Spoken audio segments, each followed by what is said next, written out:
Bases dropped on a new round of SDH AM. Sorry about 906. I don't know if this happens to you at all, but well, first and foremost, how many of you had the power go out last night? Just checking. And for us here at Office HD, it was kind of flickery, and it was between 10 and 11 where you had the power.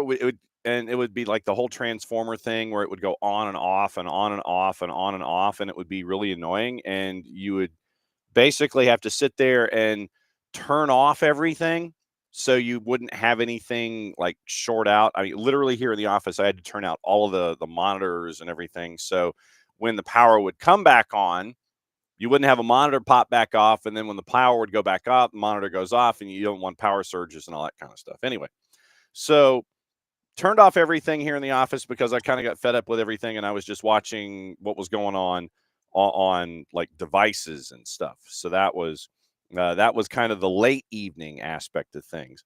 But I kind of forget that not everything immediately turns on or immediately turns off, and every single time everything comes back on, not everything comes back on with it. Case in point, the computer.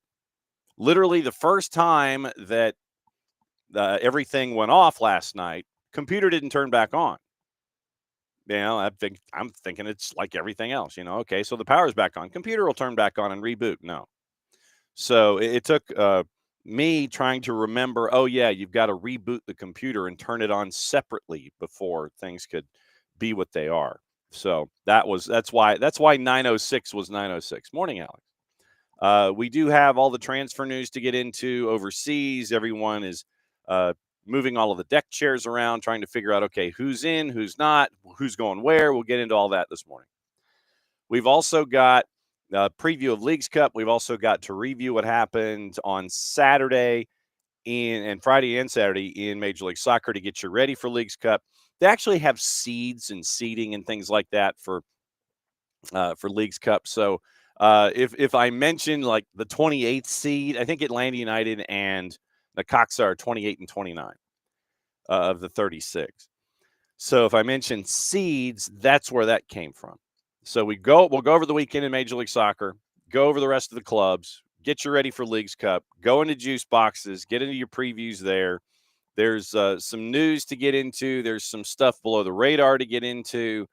And Kaylor Hodges is going to join us at 10:30 because it is the last Tuesday of the month. And so that means we catch up with everything going on in USL with Kaylor. We get to find out about their road trip to Portland, Maine, and find out what that was like, where Portland, Maine and Vermont Green, they're really turning into stuff that we kind of knew, but now the rest of the country is learning about just how the sport is up there.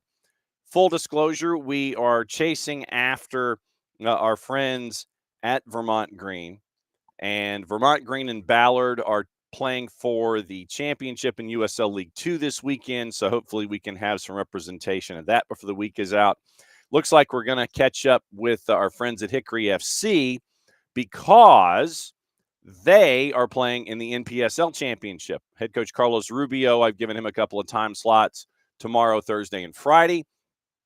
I know that Carlos kind of, when he wanders around the Lenore-Rhine campus, he's an early guy. So he's probably going to be in hour number one at some point over the next couple of days because they're getting ready to travel out to El Farolito to play in the NPSL championship. And that's going to be at Kezar Stadium late Saturday night, our time. So Hickory is heading out to El Farolito, and we'll catch up with head coach Carlos Rubio of Hickory FC. That we know is what we're doing. And so we'll catch up with him in a little bit. Getting ready for practice. It's getting ready for practice in conditions that are suboptimal for human beings. And so, yeah, and so I'm waiting. So, Maddie, are you prepped? Are you locked in? Okay, so just checking. I'm going to bring Maddie in. So, Maddie's ready for practice. Hello. Hello.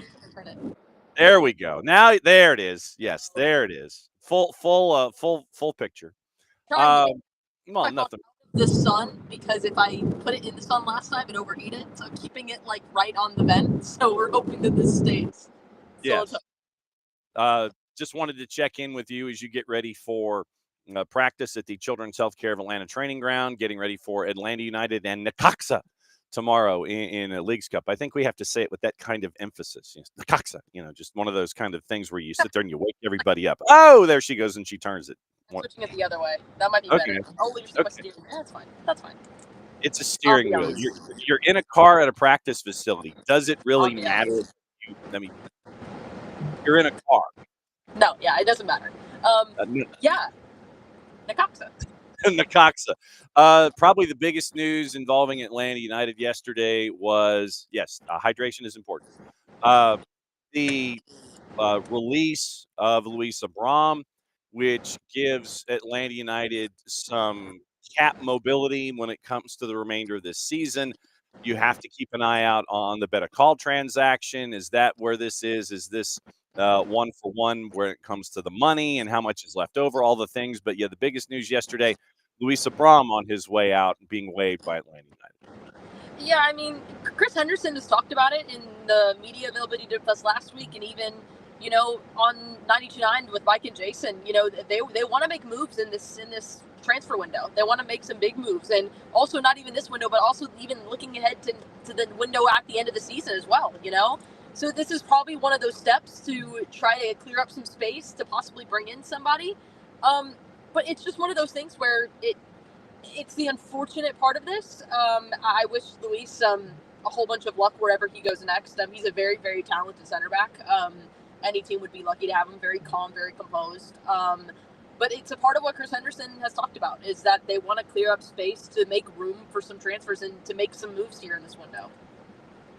Now that you've had an extra day to ingest what happened with Atlanta and Seattle, what sticks out in your mind from this as Atlanta United gets a bit of a break from MLS play? The 3-game homestand is over and you're getting ready for Leagues Cup. What still sticks in your brain from what we saw on the weekend?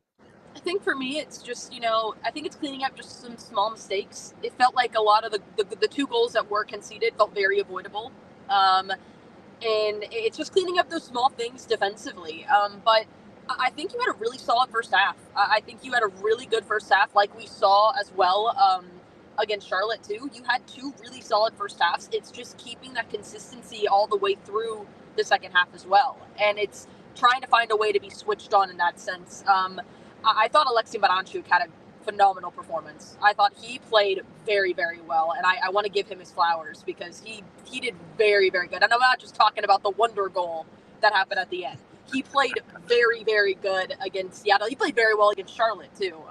Alexi Maranchuk played very, very well. It was really cool to get to see him and AME High as well, check into the match for a little bit as well. I really loved seeing the way that he came in immediately and was commanding, and he was moving pieces around, getting things going. He was being a voice out there, and I think that's really important. And it's very cool to go ahead and see a new guy take that stamp and be like, hey, because that's what Ronnie Dyla said. He's a leader. He's going to be someone who's going to come in and help be a voice in the back, to be another voice out there. And I think that's really important when you have those players who can be those voices at all areas on the field. You have Miguel wearing the armband up top. You have Sleesh in the middle, kind of directing some things around, being that voice there. If you get Mihai as well, I think Derek has also been a voice back there as well, but I think you get Mihai as well coming in and being another voice out there. Then you get Brad in the back right there in between the posts, directing things around as well. You're getting some really solid leadership voices in these moments, and I think that's important as well. But for me, it's just consistency, and it's cleaning up those small mistakes as well. And before I get off my rant as well, I think Ronald Hernandez has also been very, very outstanding. I mean, the pass that led to the first goal, brilliant. Absolutely brilliant. I had to give Ronald his flowers as well, because he has been very, very good in the last 2 games as well. Okay, so I'll go ahead and let's have some fun here on a Tuesday morning. Well, no, it's good fun. It's good fun. Let's see. Do you remember this? Sends it to the back post towards Almirone, headed away by Nuhu. Bounce out for a throw. They will let Atlanta take it. It's thrown into Lennon, who gives it back to Almirone. Miggy to Moranchuk, top of the 18 shot. Score! Goal, Lasso!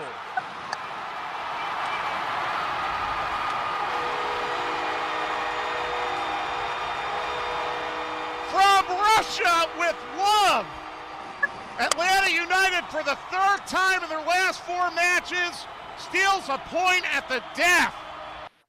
I did not know Mike did. That's awesome. Oh, yeah. That's cool. Oh, let's go, Mike. No, I also love Jason's little ooh. See, now this is the thing that we've got to figure out, either from Jake or from Tom Sharofsky, or whoever's at the Imitation Palatial Studios at Colony Square, or in the booth. We've got to figure out how to isolate that and have that as a drop. I'm sure we can. I'm sure there's a way to get that ooh. I know. I'm sure there's a way. If not, then I'll take a voice recorder to I'll just keep it in there, and then we'll just have Jason, when he says it, we'll have it. Yeah. So to your point, I wanted to go through a couple of the numbers according to our friends at SofaScore. Ronald, a part of the top end for Atlanta United, 7.1 on the day. Obviously, Miranchuk with the goal at a 7.4. So your top starters, Derek, Ronald, and Miggy, each with 7.1s. Ronald on the afternoon played almost the full 90 before Brooks came in late. It was 3 clearances, 2 picks, 2 total tackles, 1 dribble pass, 4 of 7 on his duels, 69 touches, 43 of 49 passing at 88%, 2 key passes, including the one that led to the first goal. 1 accurate cross, 2 for 6 on long balls, had the 1 shot off target. So once again, Ronald Hernandez clicking off a bunch of different boxes for Atlanta United. Yeah, I think one thing that I always talked about, even in pregame too, with Ronald brings you something in the back that is very different, that I think a lot of people don't really recognize and don't see it as a quality that's not important. Ronald brings the grit and the heart, and he from talking to him so many times, he bleeds for this club. I've said it a lot of times, but I mean, you can feel it. Like, when he talks about the club, it radiates. Like, he will put everything, blood, sweat, and tears, into helping this club succeed. And that's what he's done. He's stepped up in those moments. He's been a right back. He's been a center back. He's been a left back. He will be wherever you need him to be, and he will help the team. And I think him in this right back role, comparing with Miggy as well, you have that relationship that blooms outside as well. That really does help when you are on the pitch. You know each other well. You know what makes each other tick. That helps a lot. But I think Ronald has brought something that I really love. Like, I've always talked about him defensively and how really solid he is in that.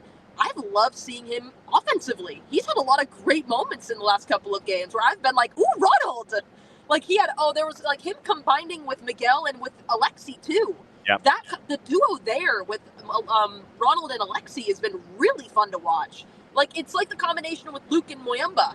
Like, it's something different. You wouldn't have expected to, but that connection has been really cool to watch. And Ronald has had some really good moments, some good passes. I've been thinking back to that cutback to Alexi right at the top of the box, which I'm like, I think I sat up there and I turned to Caroline and I was like, ooh!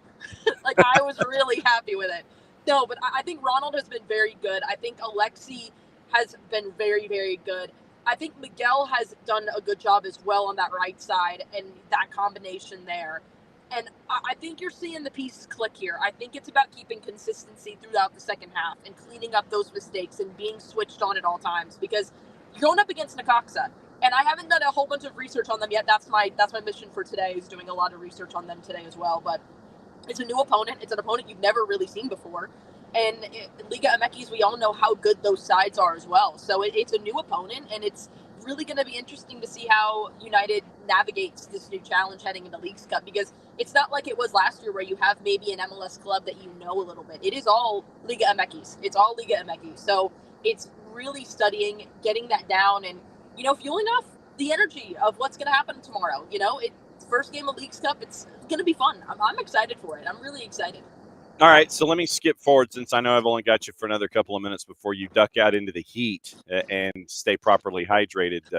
You got your sunglasses. You're ready to go. Yes. You got your hydration. You're ready to go. I want to skip forward to Friday because we need to get the blatant promo in Yes. for what's going on at Brew House as Summer Series is coming to Atlanta this Yeah. weekend. It's a very full day from 4 to 9 at Brew House. We might have lunch. We're just walking him. Oh, he's walking in now. I thought he was going to crash. Anyway, continue. Nothing wrong with crashing. He's walking up now. Yeah, so basically it's we're celebrating the Premier League, the Summer Series. It's going to be at the Brew House.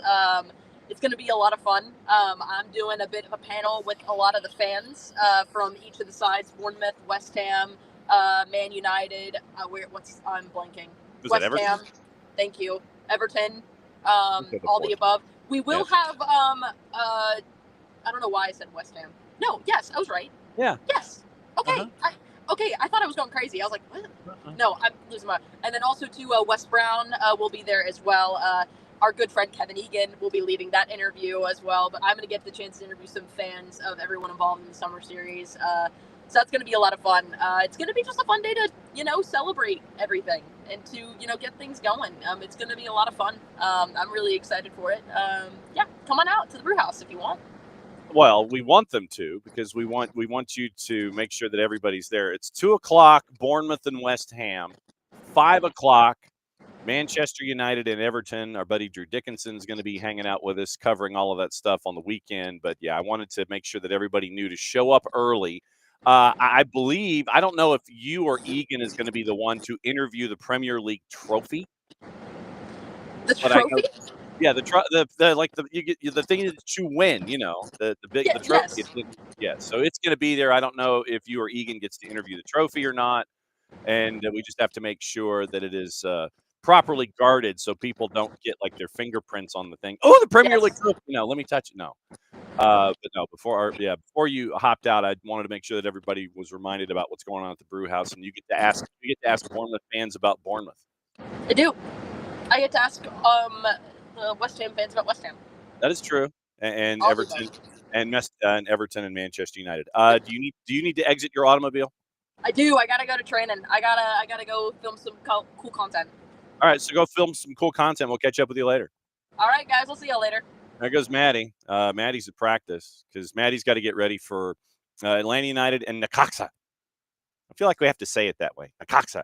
So Atlanta United, Necaxa. Necaxa right now is 7th in Liga MX. They have just started the where are we? This is Apertura, I think. Yeah, this is Apertura because Clausura goes at the other end of the year. So they are right now 1-1-1. They've hit every box in the first 3 matches, and they are 7th and tied with Mazatlan with record and goal difference. I'm guessing that Coxa has scored more goals because the current standings that I have do not carry all the way through and let you know what's going on there. Obviously, today and tomorrow we'll talk Necaxa, and we'll talk about them a bit today. 7:30 tomorrow, it is Necaxa and Atlanta United and in Leagues Cup. So some really cool stuff involving Necaxa and their program as they get ready to come in and take on Atlanta United. But as always, it's great to catch up with Maddie as she heads into practice. And practice. And so time to get ready for Leagues Cup and then let you know what else is going on here. I guess that was opening kickoff. We'll go ahead and make that opening kickoff. Brought to us by our friends at Kickoff Coffee and kickoffcoffeeco.com. That's your QR code. For those of you who are hanging out with us, however you are doing so, large device or small, and thanks for hanging out with us as you always do. You get that, and you hit that QR code. You start your day with our friends at Kickoff Coffee and kickoffcoffeeco.com, and we want you to buy out the store. But you can buy out the store at a 15% discount. And you can do that by using the code SoccerDownHere15. You get 15% off your purchase. They, in turn, take 10%. They, meaning the folks at Kickoff Coffee, they get to take all of the funds that come inbound, and they take 10%, reinvest it into youth games, youth initiatives, stuff that they have earmarked as cool. brought to us by our friends at Kickoff Coffee and kickoffcoffeeco.com. All right, now since I have done that bit of promotion, let me run through all the other promotions. Morning Dell, morning Ricky. I don't know. Ricky has probably one of the more insightful questions so far early in the morning. Are we going to show up on an episode of FX?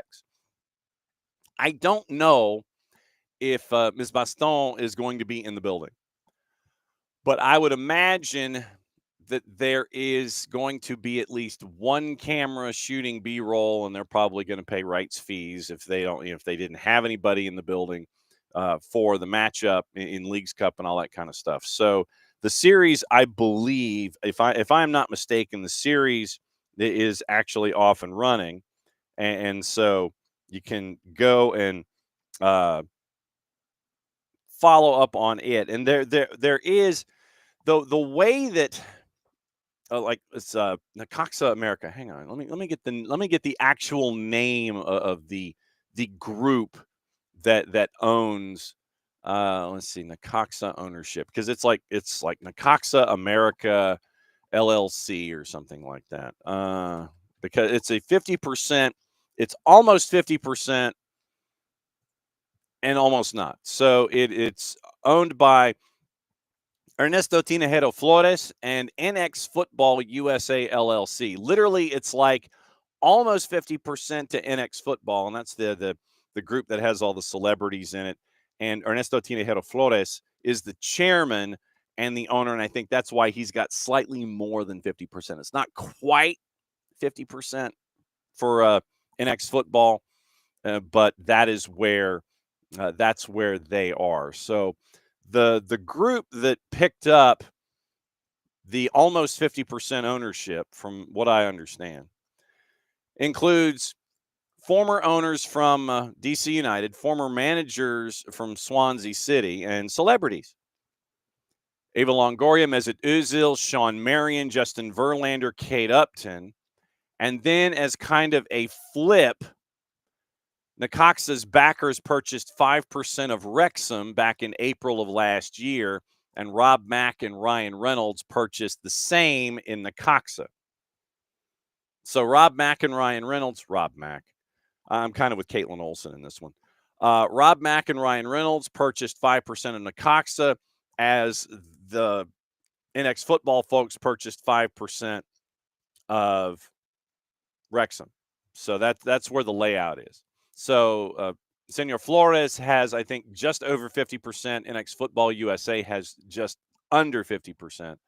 And that's where I don't know what the actual percentage breakdown is, but I say but I don't know what the layout is. So Ricky says episodes 1 and 2 premiere August 7, and episode 2 show description specifically mentioned Leagues Cup. Okay, so let's see. So I wonder what their turnaround time is when it comes to their editing and such.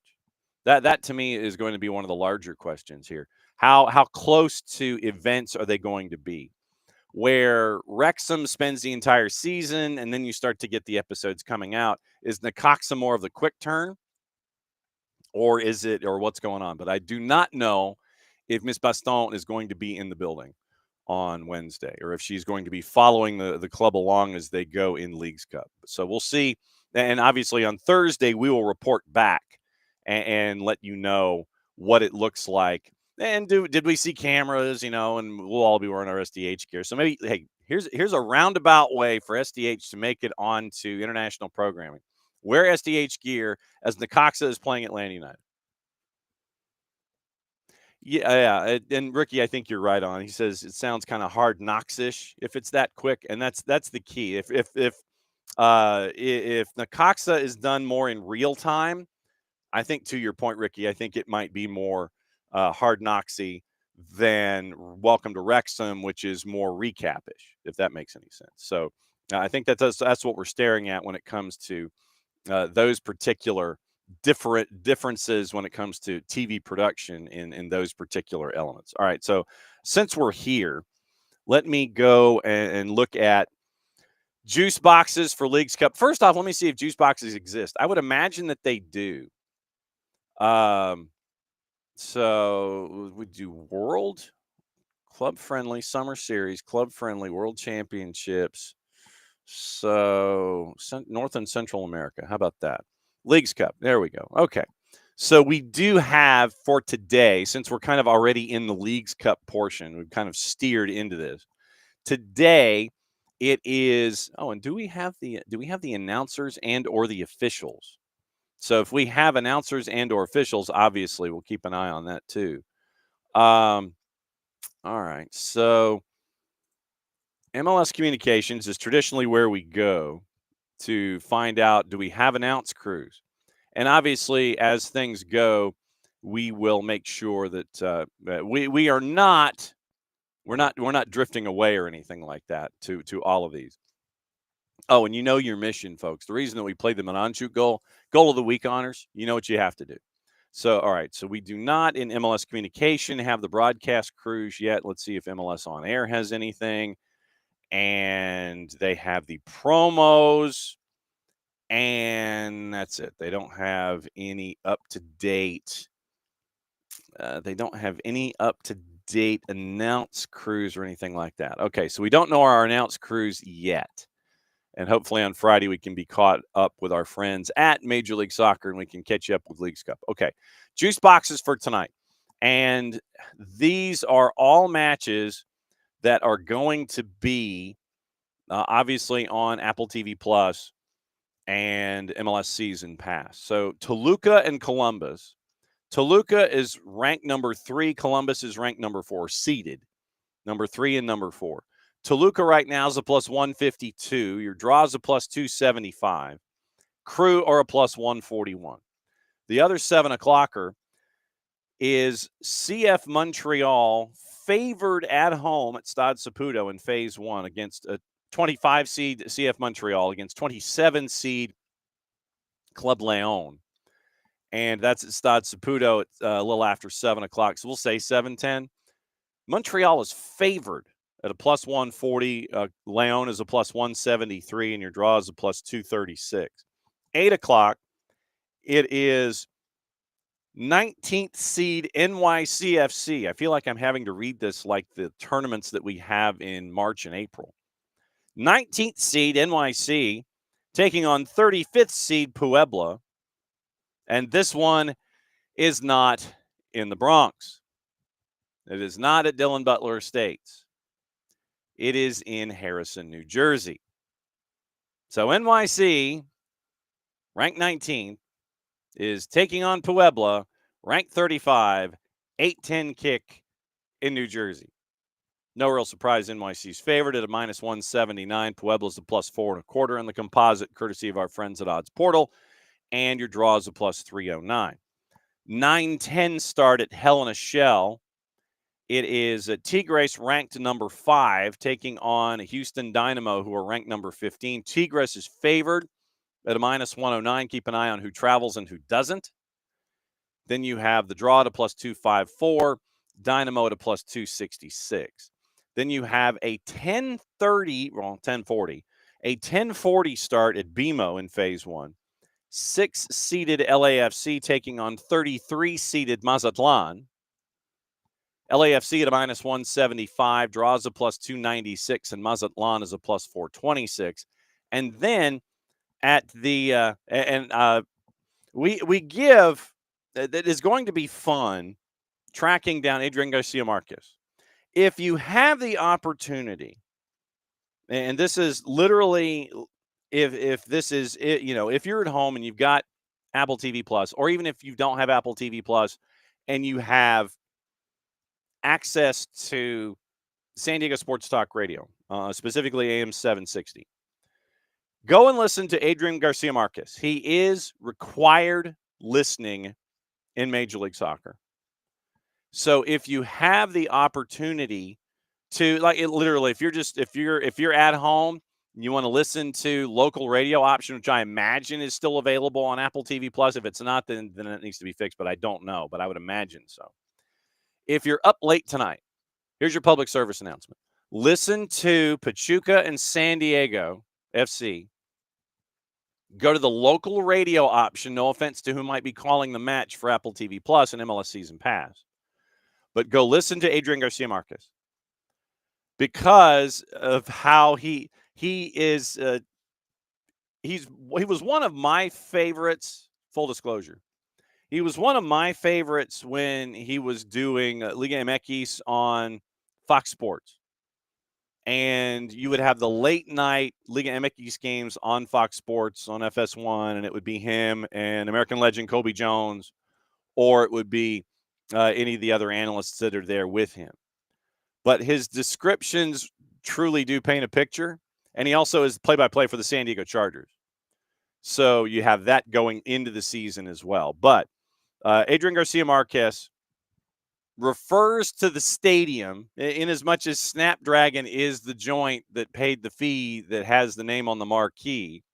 He refers to it as the Murph Dragon, considering it was on those premises where Jack Murphy Stadium was.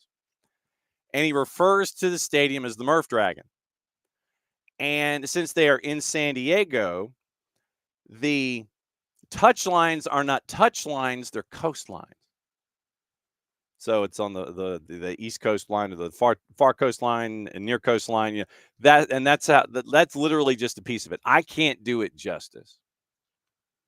Where he comes up with the things that he does, but he has a great affinity for music. We have traded our appreciation for drummers for Rush on the social medias. But yes, if you have, this is your public service announcement. Go listen to a San Diego FC broadcast. Listen to the local radio option. Listen to Adrian Garcia Marquez. You will not regret it. And when we have opposition research for Atlanta United and San Diego FC, when San Diego comes to town, you bet what we are chasing after AGM to make sure that he can be on the show to break everything down. And I have the impression that you have it's going to be fun. It's going to be a fun one. All right. Ricky, being the intrepid producer, a part of the intrepid producer brigade that we have, Ricky has on the list this morning. Yes, accept all the cookies. Good Lord. Mark McAdam and Chris Siddall from Sky Sports News. The deal is agreed to with ATLUTD and Atlanta United. This is 2 hours ago, so this is more like 3, really, because we haven't quite hit. It's 2 hours and 57 minutes ago, as of 6:41 this morning. Mark McAdam, Chris Siddall, Atlanta United have agreed with a deal with Hull for Steven ATLUTD. Fee is £1.5 million plus 370,000 pounds in add-ons. All right, so now I've got to be going to our currency translator. No, I don't want to enter my email address. I just want to. All right, so enter a valid amount. Okay, so 1,870. Do we do commas here? I guess we can. Okay, so 1,870,000 pounds, 1.5 million plus 370,000 in add-ons. ATLUTD set to fly to the U.S. tomorrow for his medical. Conversion right this very second, about $2.5 million. So 1.870, 1,870,000, 1,000,005 for the fee, 370,000 in add-ons. Right now, literally, it is almost $2.49 million. 2.489, $2,489,168.59. I probably could cover the 59 cents on that transaction. So thank you, Ricky. So ATLUTD appears to be in the barn, set to fly to the U.S. tomorrow for his medical. So that adds another Wasserman client in the conversations with Atlanta United. And so that gives you another midfielder to add to the stacks. Mihai in, Budakal in, probably a couple weeks away from playing because of paperwork. And Steven ATLUTD in the midfield to help out Bartosz Slisz and Christian Muyumba, et cetera, et cetera, et cetera. So, all right, so let's go to our friends at Transfermarkt and get the breakdown of Steven ATLUTD. 26 years old. Born in London, Colombian citizenship, a central midfielder. Plays the majority of his space in the central midfield, has played both D-mid and attacking mid. And contract at Hull expires in a year. So this was Hull getting something for an asset in the final year of its deal. There was a club option to go with. So as we now follow Stephen_Alzate98 on the IG, the Insta, or the gram, as the kids call it. And I guess we'll follow Wasserman Football while we're thinking about it. So we'll go ahead and follow Wasserman Football. Stephen_Alzate98. Jordan is already following Stephen Alzate. Nothing updated as of yet with Alzate on his Instagram. Nothing about flying into it, leaving Heathrow or something like that. Nothing there so far on Alzate. But once again, mainly a central midfielder. Stay at home. 28 matches in the championship last year. Did have the 1 assist, 2 yellow cards in just under 2,000 minutes. Played a match in the FA Cup as well. Before that, 23-24, he spent time at Standard Liège. 24 matches, 25 in all comps, including the Croquis Cup. 2 goals, 4 assists at Standard Liège in 23-24. It was 29, 30, 31 comps, combined Brighton and Standard Liège in 22-23. 4 goals, 5 assists in just under 2,000 minutes. Premier League, FA Cup, Gummy Bear Cup, Brighton, 12 matches in 21-22. Same for Brighton, Premier League, PL2, FA Cup in 2021. 18 matches, 2 goals, 1 assist. Most of his time, once again, and he has played 3, 5, 8 different positions when he has been a professional footballer. But the majority of his time has been as a central midfielder. Stay at home, Charlie, 5 goals, 9 assists, 67 matches. He's played D-mid, 35 matches, attacking midfielder, 32. So basically, if you combine his time as a defensive midfielder and an attacking midfielder, same number of games as a C-mid. So central midfielder. Also has played left mid, center forward, right mid, right back, and 1 match at a second striker. 54 matches at Standard Liège, 5 and 9. Brighton, 51 matches, 3 and 2. Hull City, no goals scored. 29 matches played, 1 assist. Time with Brighton U21, Swindon Town, and Leyton Orient as well. So that is the Stephen Alzate stats breakdown. So let's go to Wasserman. Let me just see what let's see what Wasserman has to say, because this is where we go into Transfermarkt and we try and figure out, okay, let's look at his profile, and it'll say Wasserman, and you click on Wasserman and you roll and find out, okay, where's my Wasserman? Okay, so once again, interested club, Atlanta United. All right, so 3 hours ago, now that we have turned into the third hour, 6:41 this morning, Sky Sports News reporting Mark McAdam, Chris Siddall, Atlanta United agreed to Hull for Stephen Alzate. 1.870 million pounds. And we will take care of life_size encore HW garbage. So we're going to bot you. It's been a while since we've had a bot. I almost got out of practice. So we will block and or report life-size core HW garbage. And so report bot, nothing like a bot on a Tuesday morning that you have to take care of. All right. Viewer solicitation bot. Did I spell solicitation wrong? I did. I didn't add the middle I. All right. So there we go. 23 characters. Bot submitted. And there we go. And Dell doing producer work as well. Exactly, Dell. What's all that about? I know. I did that. I covered a couple of Grey Cups. And literally,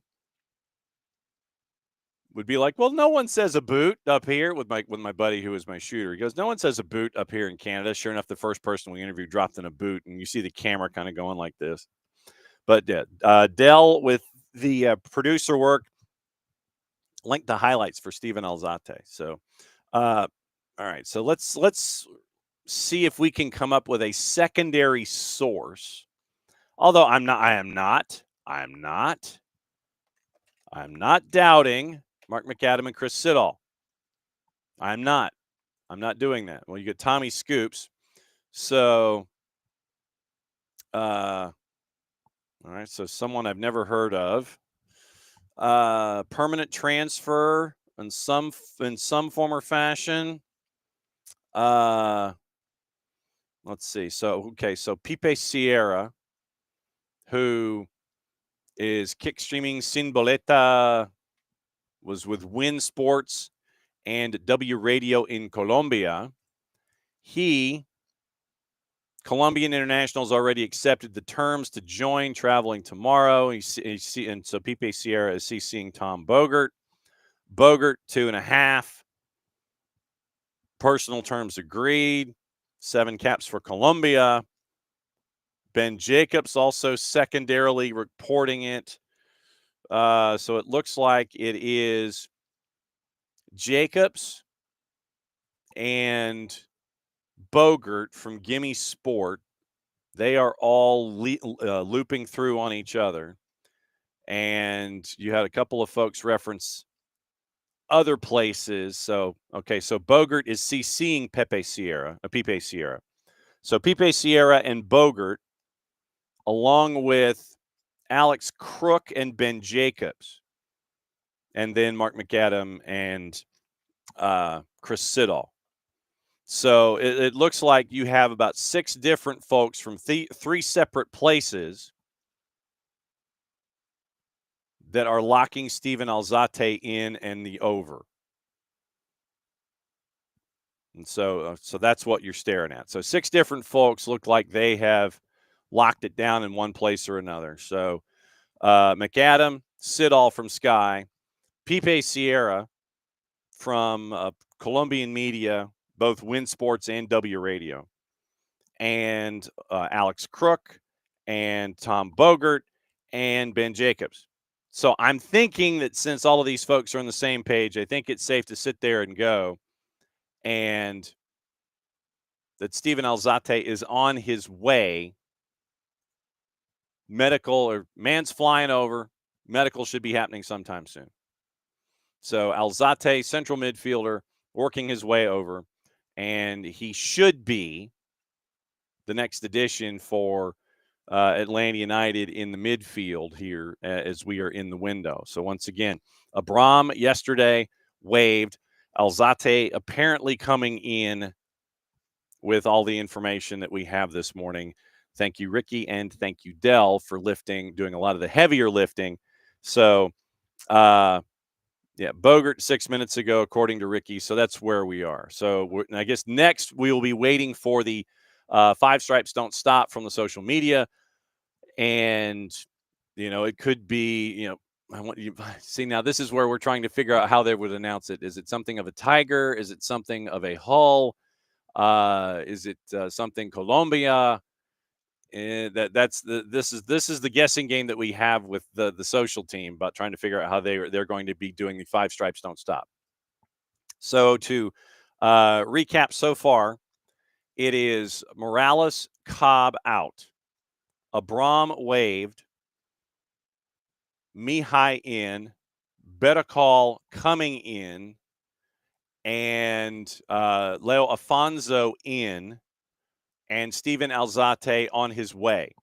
So that's where we are. We figured that there would be a lot of noise by Atlanta United in this window, and we have not been second guessed with those timelines. 4-card. So I'll go with the first one. 4-card. Medicals tomorrow. Announcement probably Thursday or Friday. So if today is Tuesday, flies Wednesday. My guess is that it's probably on Friday to get you into the weekend, to get you ready for match number 2. That's my thought. So that's what I'm thinking when it comes to all these things. So that's my guess. I would probably say Friday morning, if everything goes as well as anticipated, you would have. Did you say better call? Let's see. Better Saul. We'll have to see. We got to figure all this stuff out. Probably. Yeah. So my guess is Friday morning. If everything goes well, then you probably would be a Friday morning announcement, something like that, leading into the weekend. That's my guess. And Ricky, we're going to win and make our FX Network debut a good one. Yeah. You are not alone in that, I'm sure.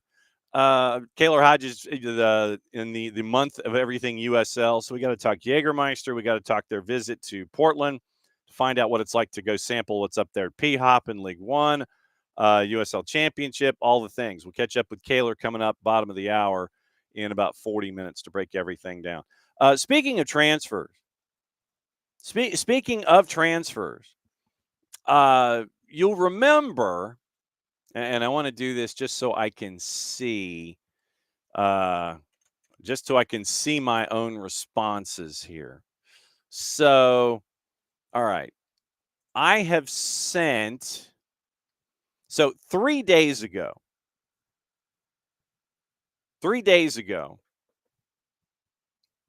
I sent a note to John Texter, or what I assume and or imagine to be John Texter's Instagram account. So we are on day 3 of requesting an interview with John Texter about anything and everything. I will clear the decks. I literally will clear all the decks. We'll come up with a day, and I literally will lock everything out. It's like, all right, in a perfect world, I'd love for it to be a Tuesday where, all right, here's the deal. Show's wide open. Don't know what part of the planet you're on. We'll figure it out. If you can't come on live, we'll do a special. So we are 3 days into inviting John Texter onto the show. And I have gotten zero response. Zero, none, nada, bupkis. Am I anticipating one? No. Common courtesy would be nice. But I have yet to get a response from John Texter. And like I said, I told him, I said, traditionally it's 15 to 20 minutes when we do these interviews. But I'd be more than happy to blow out the whole thing. So we are day 3 of not hearing from John Texter at all. So we'll keep an eye on that as well. So that's your John Texter update. Now that this transaction with Thiago Almada has occurred, is Atlanta United getting that sell-on fee? Like I said, we're talking about $30 million ish, somewhere in there, that a particular club needs to send to another particular club. I'm just saying. I'm just saying. So we'll keep an eye. Obviously, we'll keep an eye on that as we go. There are a couple of like deep divey stories that I wanted to get into this morning, just to kind of keep all of everybody's eyes on things. And one of them has to do with a club in trouble, and they are a National League club, and they have been in the lower divisions in England, League One, League Two in the last decade, and now it's pretty bad. And so I wanted to get into that particular club just to let you know how bad things are. Sheffield Wednesday, once again, getting into the whole John Texter thing. They lost their coach earlier today. Danny Roll out the door. They separated by mutual consent. Of course, when you ain't paying people, and initially Danny Roll was like, no, I'm not coming in. Then he decided he was. Then the players that had not come back because of how they were treated by Sheffield Wednesday looked at Danny Roll and they're like, bruh. And then Roll changed his mind. Today they're separating by mutual consent. But there is another club that I did want to look at. And then another And then another story going on from our friends at Yosemite Football that has to do with here's their headline. And the title of the article is Plus ça change from Philippe Auclair. And it has to do with Premier League clubs looking for betting partners and the UK regulators that are just kind of staring at things when it comes to the gambling aspects that you see in front of all of the jerseys in the Premier League. But that's like deeper stuff that we'll get into in a bit. Like I said, we got to go over what the weekend was in Major League Soccer. Since we've gone over the juice boxes in Leagues Cup, we've got that done. We'll let you know, like I said, what to watch, where to watch it, how to watch it. We'll get into all the transfer news. Eddie Howe has said Alexander Isak's future is not entirely in his hands, but hopes the striker will stay at Newcastle. We'll get into the headlines when it comes to all the transfers coming up as well. All right, time to drop all the promos and let you know what else is going on here on SDH. Silly Seas need to talk about the Flamingo player announcement on social media. You're going to have to let me know about that one, Ricky, and then we might share it with the rest of the class. Okay, so we talked about what's going to be happening at the Brew House. Get your tickets at Eventbrite. Go to the Brew House on Friday, big day between 4 and 9. Maddie's going to be talking to fans, prepping everything on Sunday at 5 and 8, or 2 and 5, with the doubleheader that's going on at Mercedes-Benz. Then you've got thank you for the Flamingo announcement, Ricky. Thank you. Then you have the Premier League trophy being there. Don't put your fingers on it.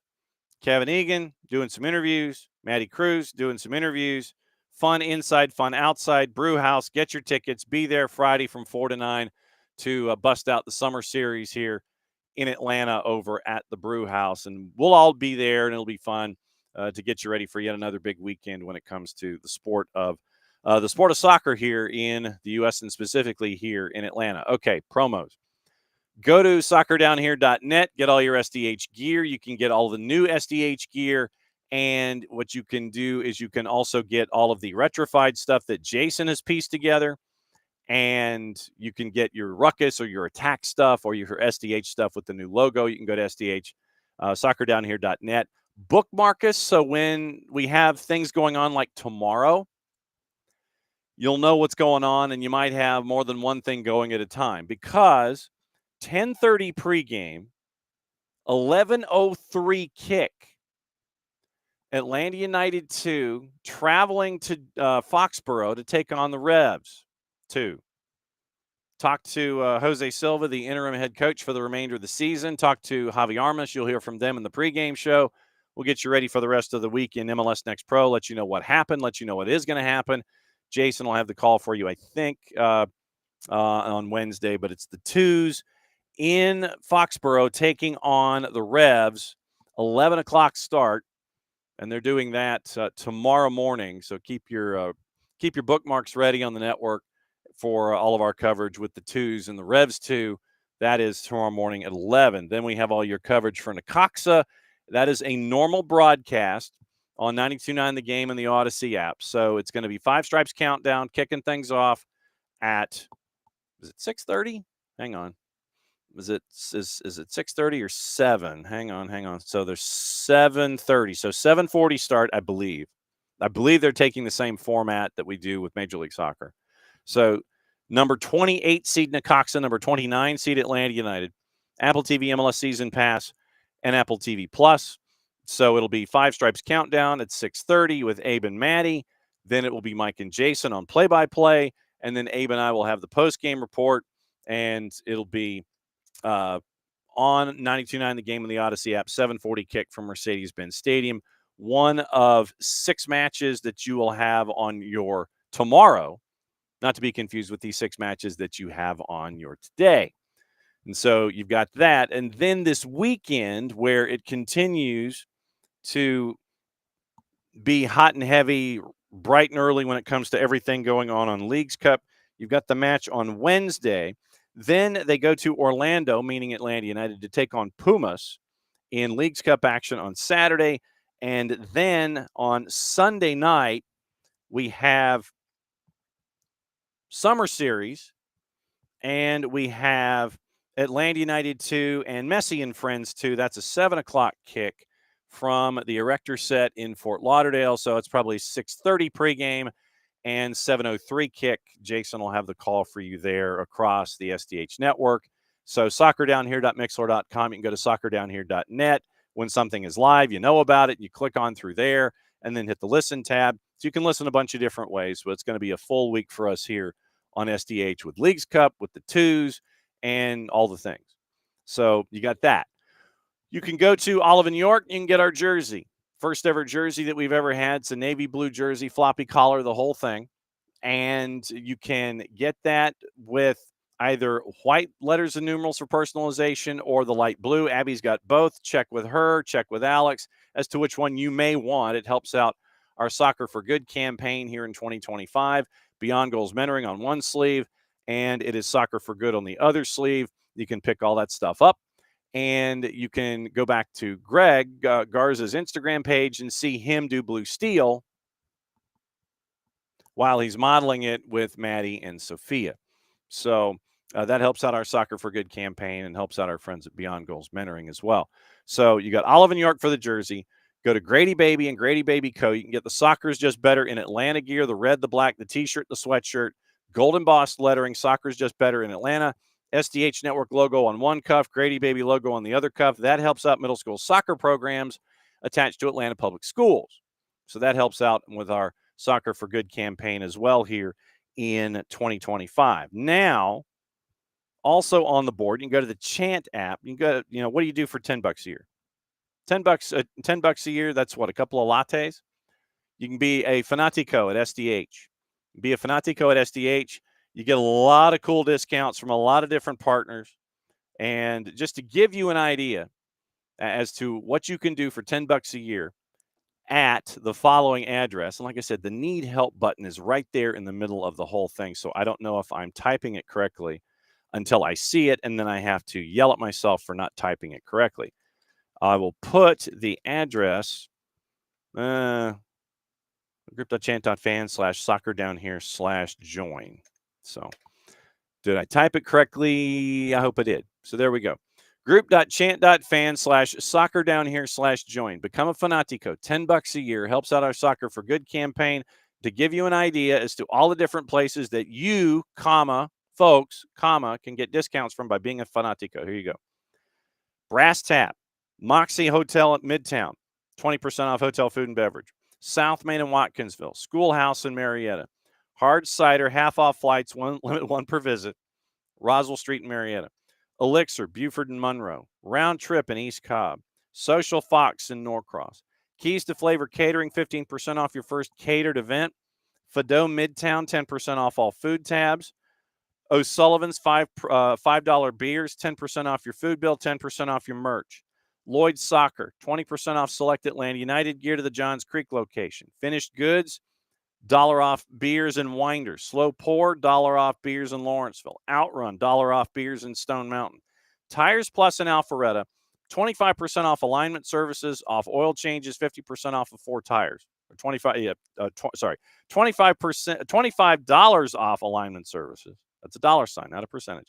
$25 off alignment, $25 off oil, $50 off 4 tires. Alpharetta location only for Tires Plus.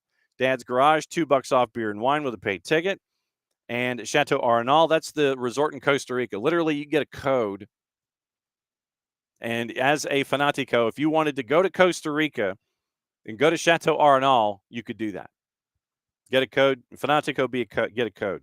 Battle and Brew, both locations. Wild Leap, the Atlanta location. $1 off the Chance IPA or local gold blonde ale. Limit 3 per visit. So be a Fanatico. Group.chant.fan/soccerdownhere/join. So you got that to do. So you can also join Fanatis, fntz.co/soccerdownhere. You get all the BNs, and I mean all the BNs. You get all the BNs, and they're tapped into the Polish League this year. They were showing the Polish League yesterday, which I thought was interesting and intriguing. And that's a part of their grid this year. You get all the AFCON, the WAFCON, Libertadores, Sudamericana, They've even tapped into Tigo Sports and Canal 4 and CATV now, so you're getting more Central American stuff. All the BNs, CDO, Nuestra Tele, For the Fans, Teise, our buddy Nino Torres and Gold TV. That alone should be worth the price of admission. And so hang on. Let me see what else. See, now I know that I'm leaving something behind, and it's going to annoy me when I do. Because you can watch Teise for all of their programming. Let's see. Watch now. I want to watch now. So what do we have? Let's just say featured content. The Brasileiro is in this year as well. So it is Sportia on Teise talking about how bad things are at Boca Juniors. And it looks like, obviously, if there is not a win, it looks like that the coaching staff might be out at Boca Juniors. I cannot think of a worse run that they have had recently, but Boca Juniors has not been doing well, and apparently if they do not beat Huracan, then it might be it. Let's see. So Super Football, Paddle, Liga 1 Max Pro, BN, Teise, Gold TV, and they even have TVV now too. Some of the stuff is part of their basic package. Some of the stuff is a part of the Expando package, but a lot of the things are there, and be a true, to add to your true nature of crazy, Fanatis, fntz.co/soccer down here. So you got all that. All right. So Ricky, as a public service, since we're here, before I get into the rest of Major League Soccer and the news and those newsy stories that I wanted to get into this morning, Ricky, as a public service, has given us a Flamengo player announcement on social media, and I will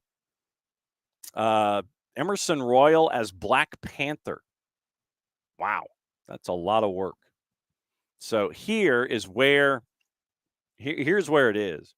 So Emerson Royal was mentioned as their newest player, and they have him completely and totally maxed out as Black Panther. I think the lesson there, do not piss off Emerson Royal. It's a gorgeous photo. It's a lot of work that went into that. So, no, I mean, I don't know. Yeah, I mean, I don't know why they thought that Emerson Royal and Black Panther would be a way to go. I don't know if there's any backstory there. A lot of work went into it. It's gorgeous. Flamengo went in that direction. So I have questions, obviously. But, I mean, like I said, it's gorgeous. A lot of work went into it, but I have no earthly idea why they went that way. No clue. Yeah, Ricky's like, I don't know why they thought that was a great idea. I couldn't tell you. I do not know. I don't know if there's any history there or if this was just something they thought there was like, well, you know what? What if we did this? So we'll see what the response is on social media when it comes to that. Okay. Last weekend in Major League Soccer, just to get everybody caught up and get you into the standings heading into Leagues Cup. Heading into Leagues Cup from the weekend, you had Montreal shocking New England, and then that literally was one of the things where you sit there and go, really? Did not have that one on the bingo card. I did not. I legitimately did not have that one on the bingo card at all.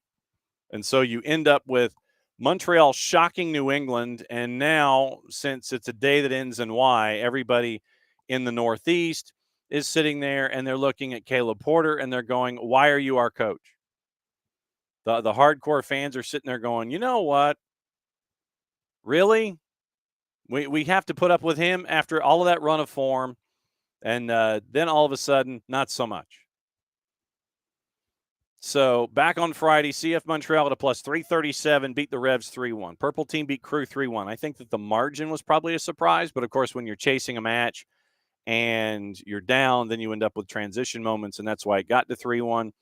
Purple team wanted a plus 208. NYC in a shootout beats Dallas in Dallas at a plus 165 4-3. Hat trick there on the way. And the fans in Dallas are letting Lucho Acosta have it, because I think they've had it with Lucho Acosta. It has not been a successful transaction, and it has not gone very well for Lucho Acosta in Dallas. Let me grab the numbers just so we can see his match log output this season. And literally the last 2 matches, he has been a second half sub. So he has this season, let's see, 2, 3, 4, 6 goals on the board. 6 goals so far this season for Dallas. But since the brace he scored back on June 14th, he has been goose eggs in his last 5. 3 matches he started, and now it is being shaken up by Eric Quill. Last match he started was July 4th. Has not scored since June 14th. Had 2 matches before that when he scored in Open Cup. So it's 6 goals in all comps. To where it is literally 4 goals this season in MLS play, 2 goals in Open Cup. So he has scored against Red Bulls in Open Cup, and he scored against AV Alta in Open Cup. I know a lot of folks are sitting there going, "Woo!" 4 goals for Lucho Acosta in MLS this season, 2 in Open Cup, 1 against AV Alta.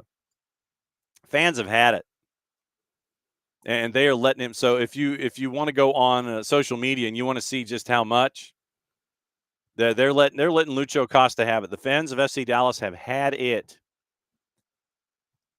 Last 2 matches as a sub, and the biggest thing right now, they're just like, you know what? If he sits, if he goes to North Texas, we are not going to mind. So that's where the situation is with Lucho Acosta right now. 4-3 shootout, he had nothing to do with it. 4 goals in Major League Soccer this season. San Diego in one of the matches. We did talk about it yesterday and somewhat in reffing down here with Bart, where you had the back line of Nashville kind of sitting there and running the edge with Drew Fisher. And they found where the edge was. They certainly did. 1-0 win for San Diego at a plus 135. I'm guessing that the late opportunity for Anders Dreyer ended up as an offside call. Late chance in transition. Portland shuts out LAFC. That was one of the biggest news and notes from the last weekend at a plus 646. Portland, a biggest number on the board, wins at LAFC. LAFC going in was a minus 250. Portland goes on to win at a plus 646. Big 3 points for them. Messi and friends in Cincinnati, both sides were pissed by the end of it all. Cincinnati thought they had a game winner, but after a lengthy VAR review, video assistant referee, VAR review, Pat Noonan had a reason to be mad, he thinks. Messi and friends had a reason to be mad, they think. Going back to a bit of the discussion we had yesterday, this entire situation where you did not, and how does Jordi Alba get shafted in this conversation? Everybody's focusing on Messi. No one's mentioning Jordi Alba. What does Jordi Alba have to say about this? But legitimately, this is all you had to do. If you were Messi and friends, literally all you had to do in your schedule, we've seen other clubs do it all the time. And so the example that I give is always Greg Popovich. Load management. And he got away with it. In the 5-1 win against Red Bulls, here's what you do. Here's your 101 for making sure that your stars stay stars. This is 101, legitimately. You're up. All right, so let's go into the game. Let's go into the game here a second.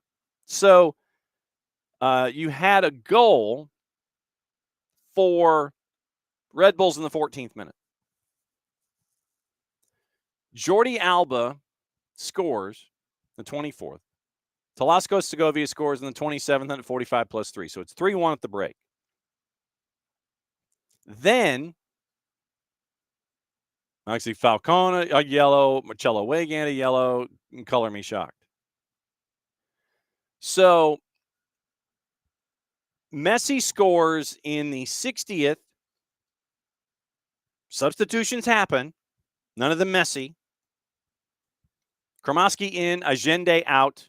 Yannick Bright in, Segovia out. Avilas in, Lujan out. Messi scores again to make it 5-1. Assists from Suarez and Kromaski. At that moment, you're up by 4.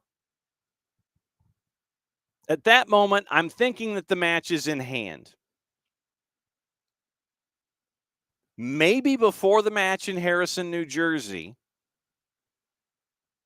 you reinforce in a conversation behind closed doors. Dude, do you want to play in the All-Star game? No, I really don't.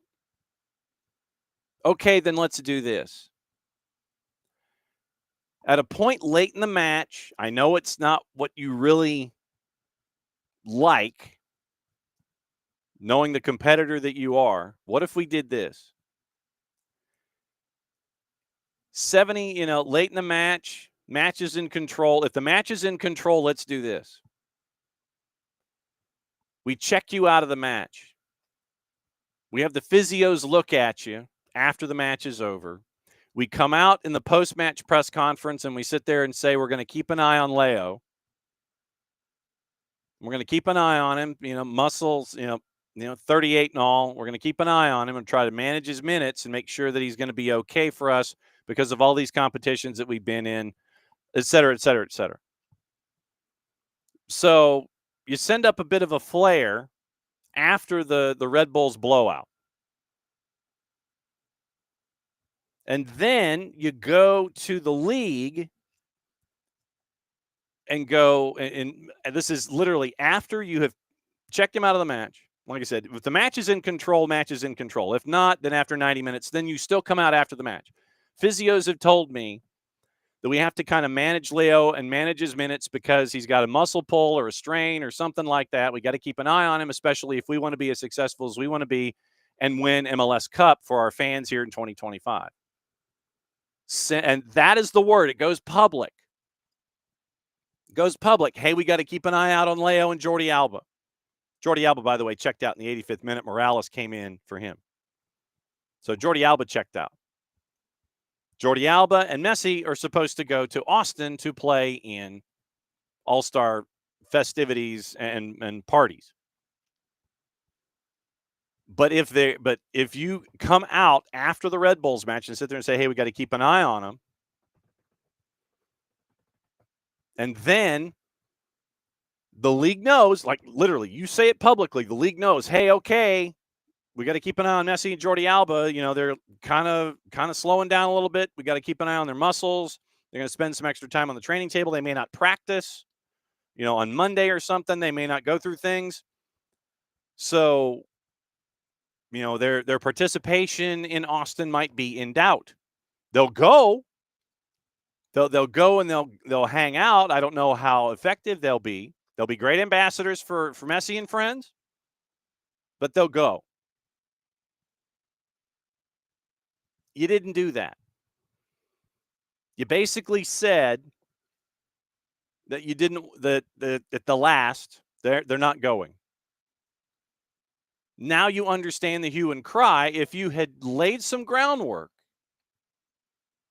to where you had said that your stars are a little dinged, you got to check some muscles out, you got to do some stuff, they've got to be healthy. I don't know if they can do competition against Liga MX. They'll be more than happy to be ambassadors, but I would recommend, if I'm Javier Mascherano at that point, I would recommend that their minutes and activities be limited in Austin, Texas, because of what is remaining on our plate this year for the successes for Inter Miami. I think the league would understand you at that point. Lay some groundwork. Don't just drop a bomb on folks. Don't just sit there and say, nah, they ain't coming. Lay some groundwork. And I know that there have been folks who have been doing they have been doing some things. I mean, I'm fairly certain, and like I said, this is me just guessing. And I know 4Card, yeah, MLS is being petty. I'm sure that in the contracts somewhere there's a nebulous phrase that said other duties as defined. That's probably a nebulous phrase, and I'm sure that All-Star would fit in that phrasing. All you got to do is lay some groundwork to think of it as CYA. Think of it that way. How can you keep your stars healthy and still have them represent your club and represent the league? In the end, it was referred to, Don Garber said he had a difficult decision to make. And then we had all those theories about, well, it'll be a suspension, it just won't be the suspension. If you had laid the groundwork ahead of time in that Red Bulls post-match presser, hey, man, I don't know. Yeah, I got to look out for my guys. And, you saw Leo walking off the field. He's a little slow. Jordi Alba, a little slow. Where's Jordi Alba been in this discussion? Lay some groundwork for this stuff. To protect the Golden Goose, sometimes you got to have the down pillow. That's what you got to do. No one in the administration in Fort Lauderdale, I don't know, did they just think that, and it's somewhat rhetorical as I ask this, just play by the rules that are there in front of you. Sure, the idea might be a little, antiquated of, you're a contractor under a league, and what the league says goes. Sure, I get that. You're under contract to Major League Soccer, therefore Major League Soccer needs you to be in Austin, Texas. Okay, cool. I get it. Nothing wrong with that. To be honored to be a part of, our fixes for the All-Star game at Q2. And I'm sure that there were a lot of folks that were mad that bought tickets to Q2 that didn't get the chance to see Messi and friends at Q2 under any circumstance. All you had to do ahead of time, lay some groundwork. Instead of sitting there and everybody yapping at the top of their lungs and going, rawr,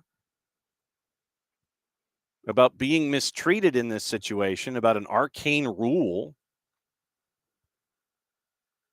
Take the rules in front of you. Do what's best for your club. Act accordingly. Just a little professionalism. And then after the fact, sit there and go, well, we would have liked for Leo to rehabilitate in Fort Lauderdale during this time. We understand that that both he and Jordi Alba had, responsibilities, about to say duties, responsibilities for the league in Austin, Texas during All-Star Week. We understand that. In lieu of what our coach, Javier Mascherano, said post-match in Harrison, New Jersey, we would we would ask for respect from the league that their activities be minimized. They're dinged up. That's all you had to do. And now you have this hue and cry from one end of the planet to the other, where you're sitting there going, everything's wrong. Everything is upside down. We're not getting, we're not being respected, this and that. It's arcane. It's old. Dude, those are the rules. They're the rules.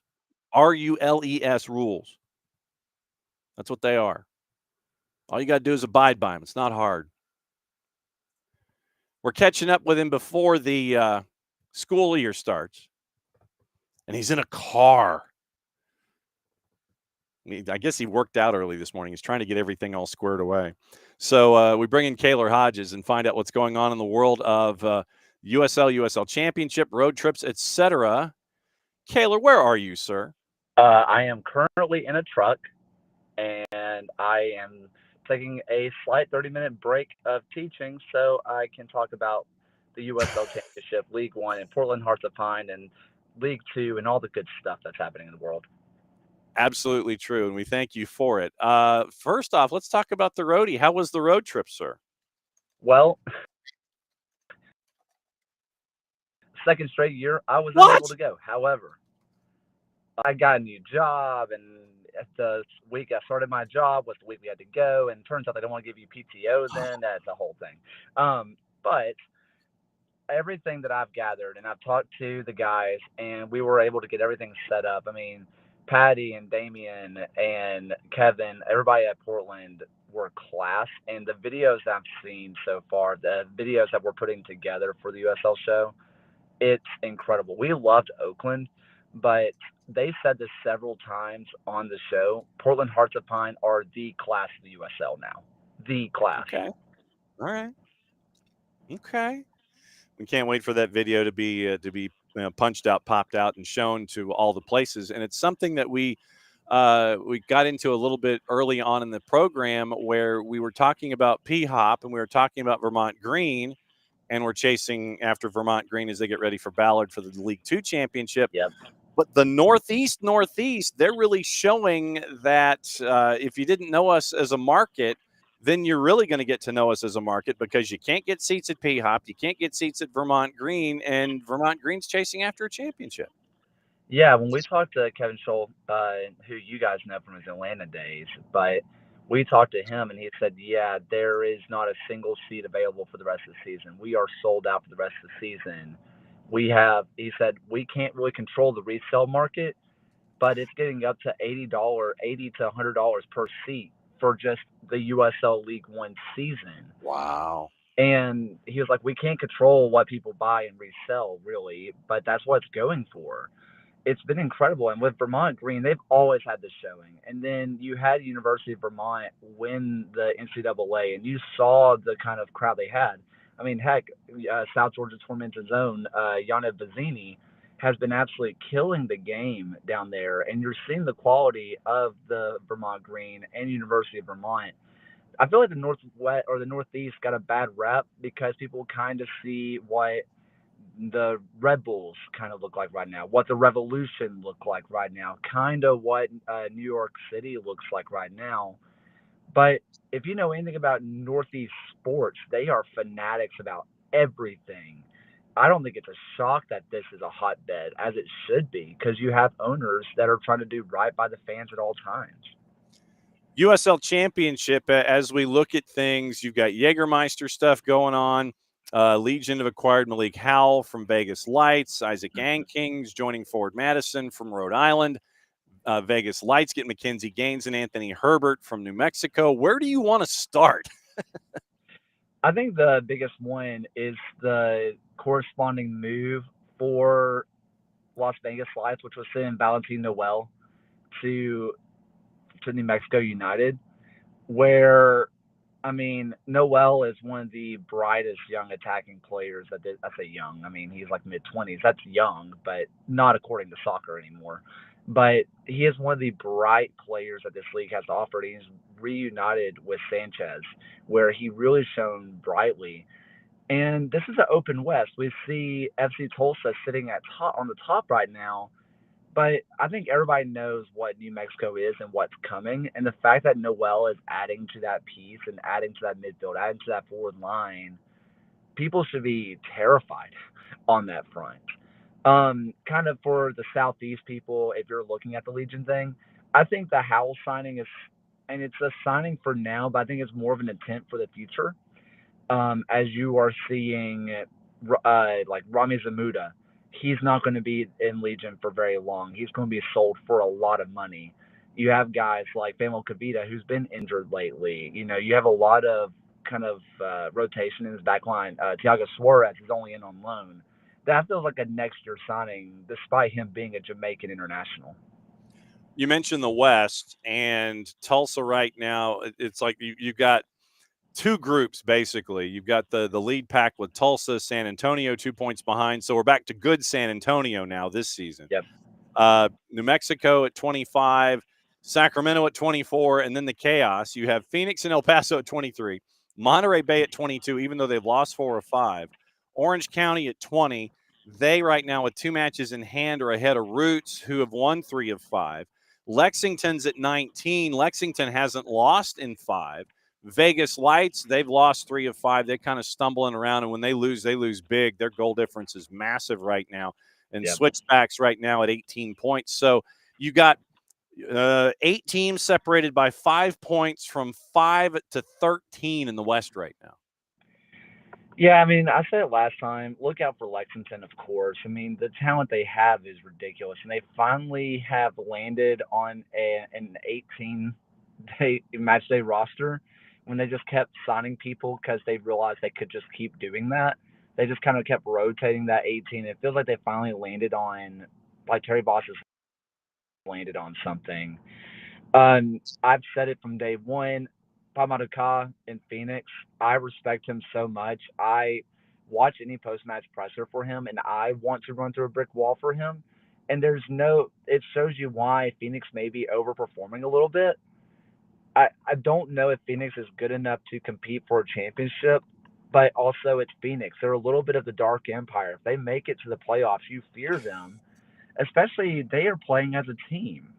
I think there's a lot of teams in that mix.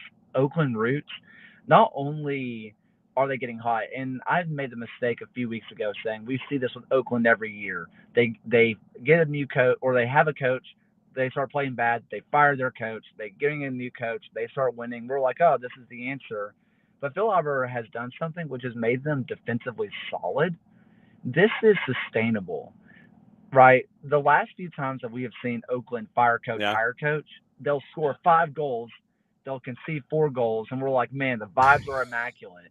But Oakland is just grinding out games and are so defensively solid that I don't know who can break them down at this point. Eastern Conference, hey, look, it's Charleston and Lou City at the top, and then it's everybody else. Who would have seen it coming? Not me. How is it, and this is probably something of a rhetorical question, how is it that Charleston and Lou City continue to be just the best of the East, and there is this performance gap between them and everyone else consistently year in and year out? Well, there's a couple years ago where Lou City kind of fell off a little bit, and they were sitting around 6th in the East, and then they go on the run and make it to the Eastern Conference Finals because none of it matters, none of it's real. You do see them flip up, but you build this consistent legacy like Lou City has, and you have the stadium like they have, you have the training facility like they do. At this point, despite being a second division club, they are self-sustaining. People know the name. People know that if they go there and they shine, they'll be sold. Mm-hmm. They know that they have a chance. Charleston, on the other hand, if you remember 3-4 years ago, they were the worst team in the league. Yeah. They were horrific. They bring in a new president, and then they bring in Ben Pierman, which I have never heard players say bad things about Ben Pierman. I've only had wonderful experience with Ben Pierman.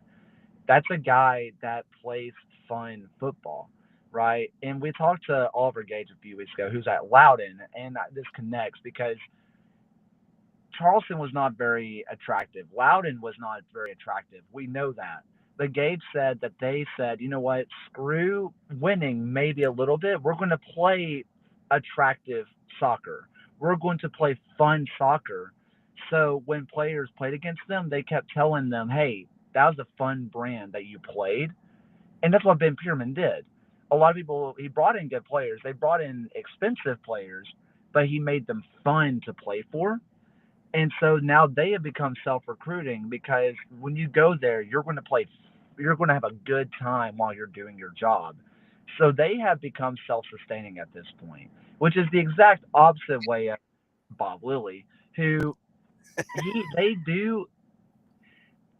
are always good. Oh, yeah. But he's able to act like a college coach because he only signs college players. right? Yeah. But he's able to recruit college guys like, hey, I will give you your chance of playing professionally. You're Mhm. used to being screamed at, being this and being that, because Mhm. that's what you're used to, and he can get away with it Yeah. because they don't know any different and they keep winning. It's completely different ways of attacking the issue, but they do end up self-recruiting. Yeah, and it's like college players and Robbie Mertz. That's usually how it is in Pittsburgh traditionally. Yeah, Robbie Mertz, Keanu Forbes, and for some reason still Danny Griffin. Like they're all there, and then just some random goalkeeper that they'll get back there, and he's the best that we've ever seen. Shout out Eric Dick for being awesome. Yes. Uh, right now, Loud in North Carolina are 3-4, and then you have the Peloton. You've got Pittsburgh, Detroit City. What do you have any latest on the stadium relocation build? They want to tear up the hospital. What's the latest there? Do you have anything? Yeah, last we heard, they actually, if I'm remembering my number correctly, they came in 15 million over budget. Whoa.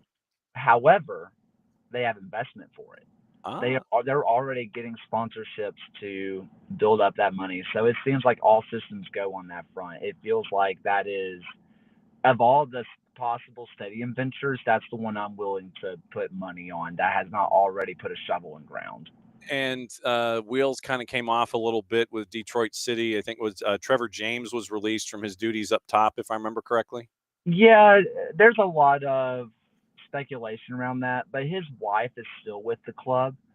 I believe she's the vice sports physio, if I remember correctly.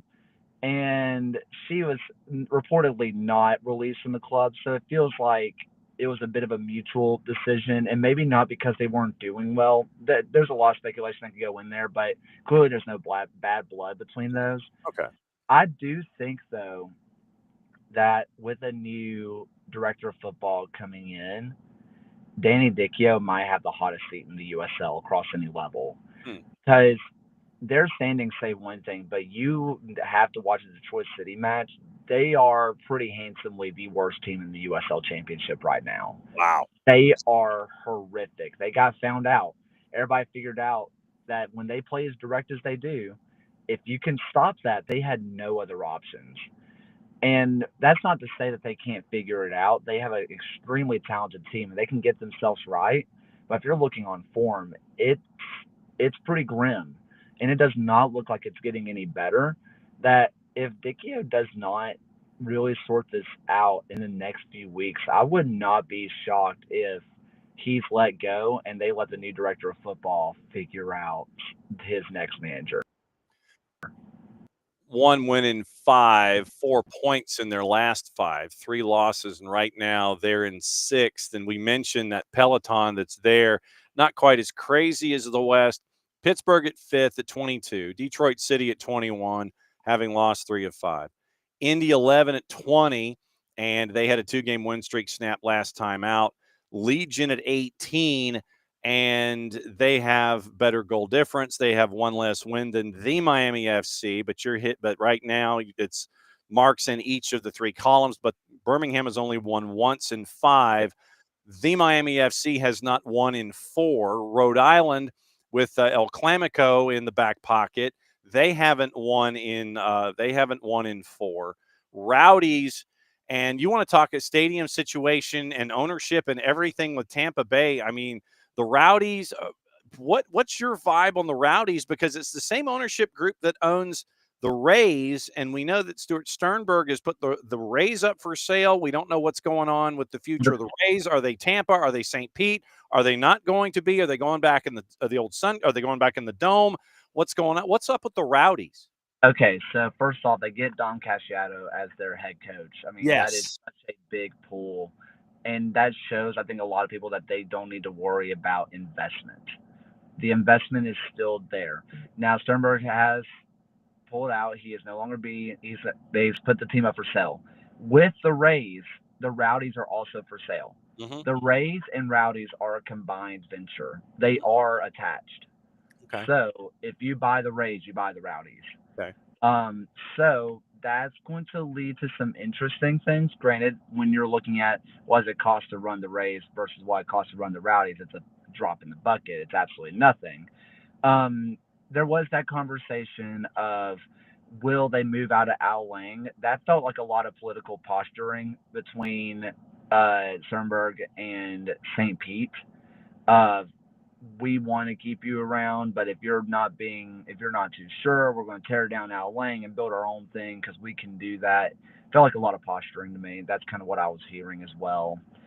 Um, for me, I don't know what ends up happening because the Tampa Bay Sun location and future USL headquarters location Yep. is being eyed as the future Rays stadium.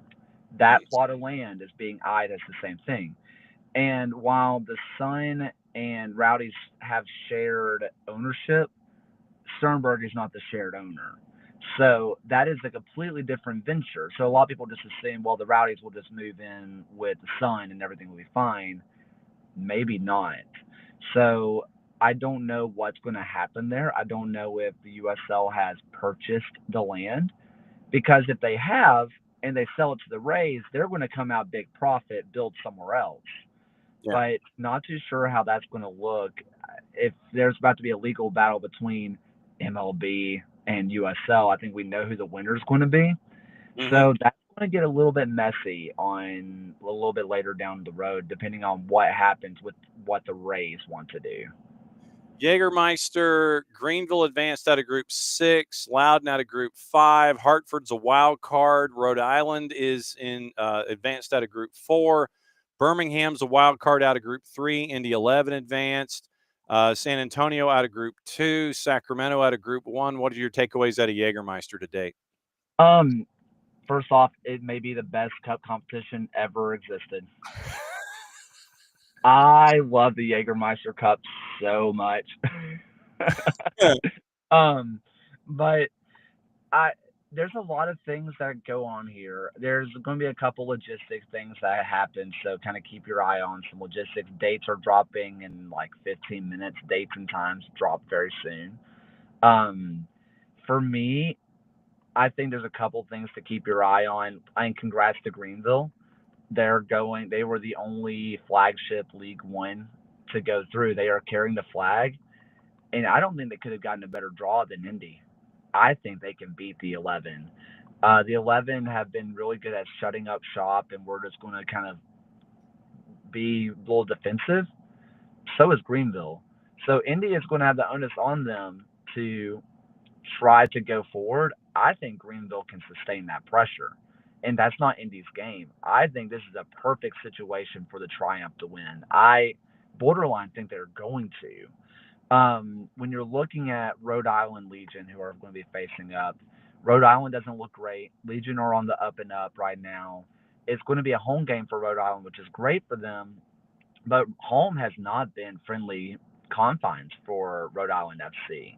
And this is a Legion team that's never beaten Rhode Island. This is a team that's highly motivated to finally get their first win against their former coach and a lot of their former friends. I'm trying to think of the other matchups off the top of my head. When you look out west and you look at all those different kind of matchups that are happening out there, I don't see any way that San Antonio doesn't just blow all the way through at this point. They are so good right now that San Antonio puts their best foot forward. I think that they are going to win almost every match. Does it involve my Legion losing to Rhode Island? Yes. But judging from what I'm seeing from this kind of lineup, I am so heavily rooting for Rhode Island versus Hartford Part 4. Okay. Because yeah. Rhode Island would host it. Ah. I need it.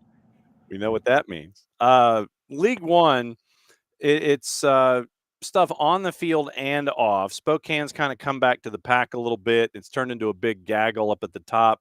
Spokane Red Wolves, AV Alta, and Charlotte Independence. Kaylor Hodges at the USL show, hanging out in his truck so he doesn't get in trouble in his new gig. One Knox, Naples, Texoma, P-Hop, Greenville, and then you have the second, the Chase group that's south of the playoff bar. But there's been news off the field since we caught up with you last. Eugene is now in the mix. Cosmos are back in the mix, and they're playing in New Jersey, apparently. So you can take on the field, off the field, wherever you want to go. Okay, so they are going to be 2026. Right. Branding's coming later this Okay. year, so got their primary investor. They are official. It's happening. Shout out to our friend Alex Ashton who did the digging on that. With oh gosh, what was the other off the field? Oh, the Cosmos. Yeah. So Cosmos. Yeah. this is not the first time that the Cosmos have played in New Jersey. Yeah. So this is not the first time that they have not been the New York Cosmos. Right. Um, if you are way too deep into the lower league sphere, you know about the matchmaker, Scott Matchmaker, where he Mhm. is taking control of the Cosmos and he's getting to a legal battle with it. It's a bunch of garbage, and honestly, I'm kind of excited to see if it goes to court because it would just be funny. I love But discovery phase, brother. That's how it always goes. yes, and so for me, I think that the Cosmos brand coming back is fun, and they have people like they're part of their front office were the former owners of the Cosmos. They have former NASL people Mhm. in their front office. So it feels like it's going to be fairly true to what the Cosmos were in their second iteration, basically. Yeah. But in the end, if it ends up just being purely cosmetic and they're just there, just kind of cosplaying as the Cosmos, that's fine because it's an old brand that everybody knows and everybody loves or absolutely despises, depending on who you are, and that's fun. Yeah. Um, for me, you mentioned Spokane. Yeah. I think the interesting part was they beat Westchester and then they had to forfeit. And so they take a 3-2 win and it's now a 3-0 loss, which means they had two straight 3-0 losses despite scoring 3 goals in one match. It's crazy. But it brought Westchester up from the bottom, gave them a +3 goal differential that they didn't earn, Mhm. and it brings Spokane down a little bit. Do I think it's going to be a game changer? Do I think that Westchester is going to make the playoffs off of this? No. Do I think that Spokane is going to end up being maybe one of the lower than the top two teams in the League One? No, I think they're going to finish top two. But what it does is for the teams below Westchester, it made their lives even harder. And it's a what ended up happening here was they had Javier Hill, not Luis Hill, the other Hill. Mhm. Um, he was put onto the bench, and there was a clerical error essentially where they added him in to the match day 11 or match day squad too late. Ooh. He was put in after the 55-minute mark, and they did the very notorious oopsie daisy clause and said, let's add him in. Opta and the league website put Heel in because they put him into the squad. They didn't. The league website doesn't really discern if it was added in on time because you can make changes if there's an injury. So they just kind of assumed, but that didn't happen.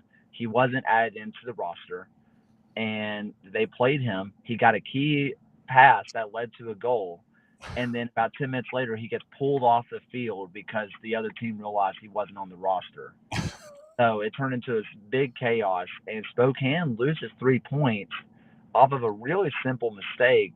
And if I was the teams below, if I'm like Ford Madison, Union Omaha, I'm really mad at Spokane because you made my life so much harder to try to get back into this thing.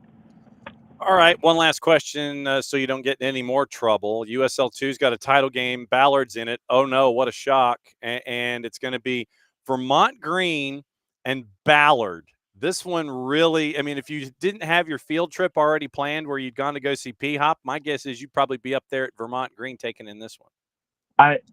Whoever hosted it, we've seen Ballard host 2 years ago, and it was stunning on what their crowd was like. Virtue Field up in Vermont has been a madhouse all year long. If you aren't watching this match because I don't want to watch USL League Two, first off, I promise you, your favorite USL club is going to sign a player from one of those two teams. I promise you. They are so talented, and you're going to be stunned at the crowd and how involved they are, how intense it is. And there's going to be a lot of people that say, well, just send Vermont up to League One. Vermont has this very, and I'm trying to remember the right word. Basically, they are anti-carbon emissions. Yes. So There's they zero footprint, I think, is the zero footprints are a thing. So they can't fly across country Oh wow. because it will leave carbon footprint. Wow. Which is why they are not in League One. It's not because the league doesn't want them. It's not because they haven't earned it. It's because they are sticking to their laurels. Wow. But I mean, you look at this Vermont team, and they going to get their goal. Their goalkeeper, and I'm blanking on his name, Mr. Vermont, is good. He can stop anything. But Ballard plays a high-flying offense that when they were in that Pacific Northwest division, they were the class, and they had good teams up there. And they were You just talking about you talking about Nicholas Hersek? Yes, that's him. Okay.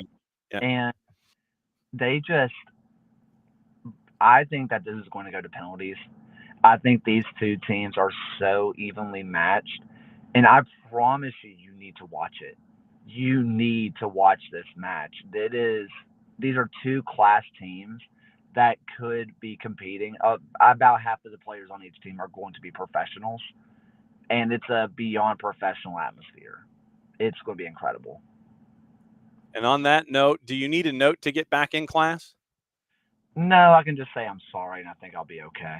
Okay. All right. So next month when we catch up with you, we'll figure out how to catch up with you and not to get you into any kind of trouble during the school year. Okay. All right. Appreciate you having me. It's always great to have Kaylor Hodges from at the USL show. At the USL show, at Kaylor Hodges, at his new gig, in his truck, making sure that he could break down everything going on in USL. And that was a good tour. But yeah, if you've got the chance, watch the USL League Two title game this weekend with Vermont Green and with Ballard. And from environment alone, you will not be sorry. You will not be sorry at all when it comes to seeing these environments and how they trot out. But yeah, Vermont Green knocked off Dothan United in penalties. 4,000 fans in Burlington. They're going to play Ballard Saturday at 7:00. Tickets went on sale about 45 minutes ago. They're also included in your season ticket, by the way. And yes, Vermont Green is probably going to end up with a boatload of our money getting their gear. Because if you haven't been, VermontGreenFC.com, go look at their gear, and good luck getting out of there with your wallet. So Vermont Green, Ballard, USL League Two, Saturday, 7:00, Virtue Field. Find a way to watch it if you don't have anything else going on. Eastern Conference champs knocking off Lions Bridge, beat Dothan, and they're in the title game. And Ballard, once again, they're Kings of the West. They're going to make their way. But I did not register with me that they can't promote. They can't promote themselves or go to USL League One because of the travel, because of their zero carbon footprint. That didn't register with me until Kaylor was talking about it. Because think about it. I mean, you could play P-Hop, and that'd be a great rivalry. Spokane, Chattanooga, AV Alta, Charlotte, One Knox, Naples, Texoma, P-Hop, Greenville, Richmond, Ford Madison, South Georgia, West Chester, Union, Omaha. I mean, you could barnstorm your way through it. And, I mean, you could do like maybe the first, if you spent the first, like the cold, if you did a snowbird schedule, and then for the rest of the season, like you spent your first half of the year on the road, and then you just barnstormed your way through and survived it and went home and spent the second half of the schedule at home, maybe you could do it that way.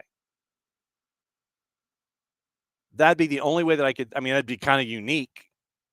And I'd love to see that documented in some way. But that'd be the only way I could think of that you would do it. You save the P-Hop match for, you could do P-Hop at home. You could do Westchester at home. But, yeah, if you went, so you could do Westchester. But then outside of Westchester and Portland Hearts of Pine Everything else would have to be on the road. And if you just barnstormed your way through like a 6-week deal, or, if you did it like in 9 weeks, you spent the first 2 months of the season, like if you did March and April or February and March or whenever, if you did that on the road, then came back, that'd be the only way to do it. But I'd forgotten about the 0 footprint thing. So that's wild and cool. But yeah, if you find a way to watch the League Two final, go watch the League Two final. It's going to be a hell of an environment. Alex, back to our Messi and friends discussion, got the impression that from Garber that Miami didn't tell the league they weren't going to even make the trip. That's the case, and I bet the league would have worked it. Yes. I mean, seriously, Alex, to your point. And thank you for subscribing, by the way. Legit. I mean, think about it. But all you've got to do is put up that front that we were talking about. Hey, he's kind of dinged. And if you were to ask Nico Estevez, can you not play him? Can you not play him and Jordi Alba? I mean, they can be there. They can do all the, maybe they could do a part of the skills competition or something, but they can't be in the match just because we need to keep an eye on them because of their injury. We're monitoring their injury. I mean, literally have the physio there the entire time, just kind of with the muscle gun, like Cristiano Ronaldo has probably in his back pocket someplace. Literally just have the physio hovering over the two of them the entire time. Set the steps early so you don't end up with the furor late and people talking out of school. It's not hard. Just saying. Come on, people. Morning, Lokeville. Glad you're here. So Kaylor Hodges tonight, the USL show, at the USL show tonight. Follow them on all the social medias and all the ways that you can find out about Championship, League One, Jägermeister, League Two, all the things. All right. Gossip, rumor, and innuendo, what to watch, where to watch it, how to watch it. We'll get into that. And then the required reading might be at our friends at Yosemar. And if you do not have a subscription to their investigative reporting, I would recommend it.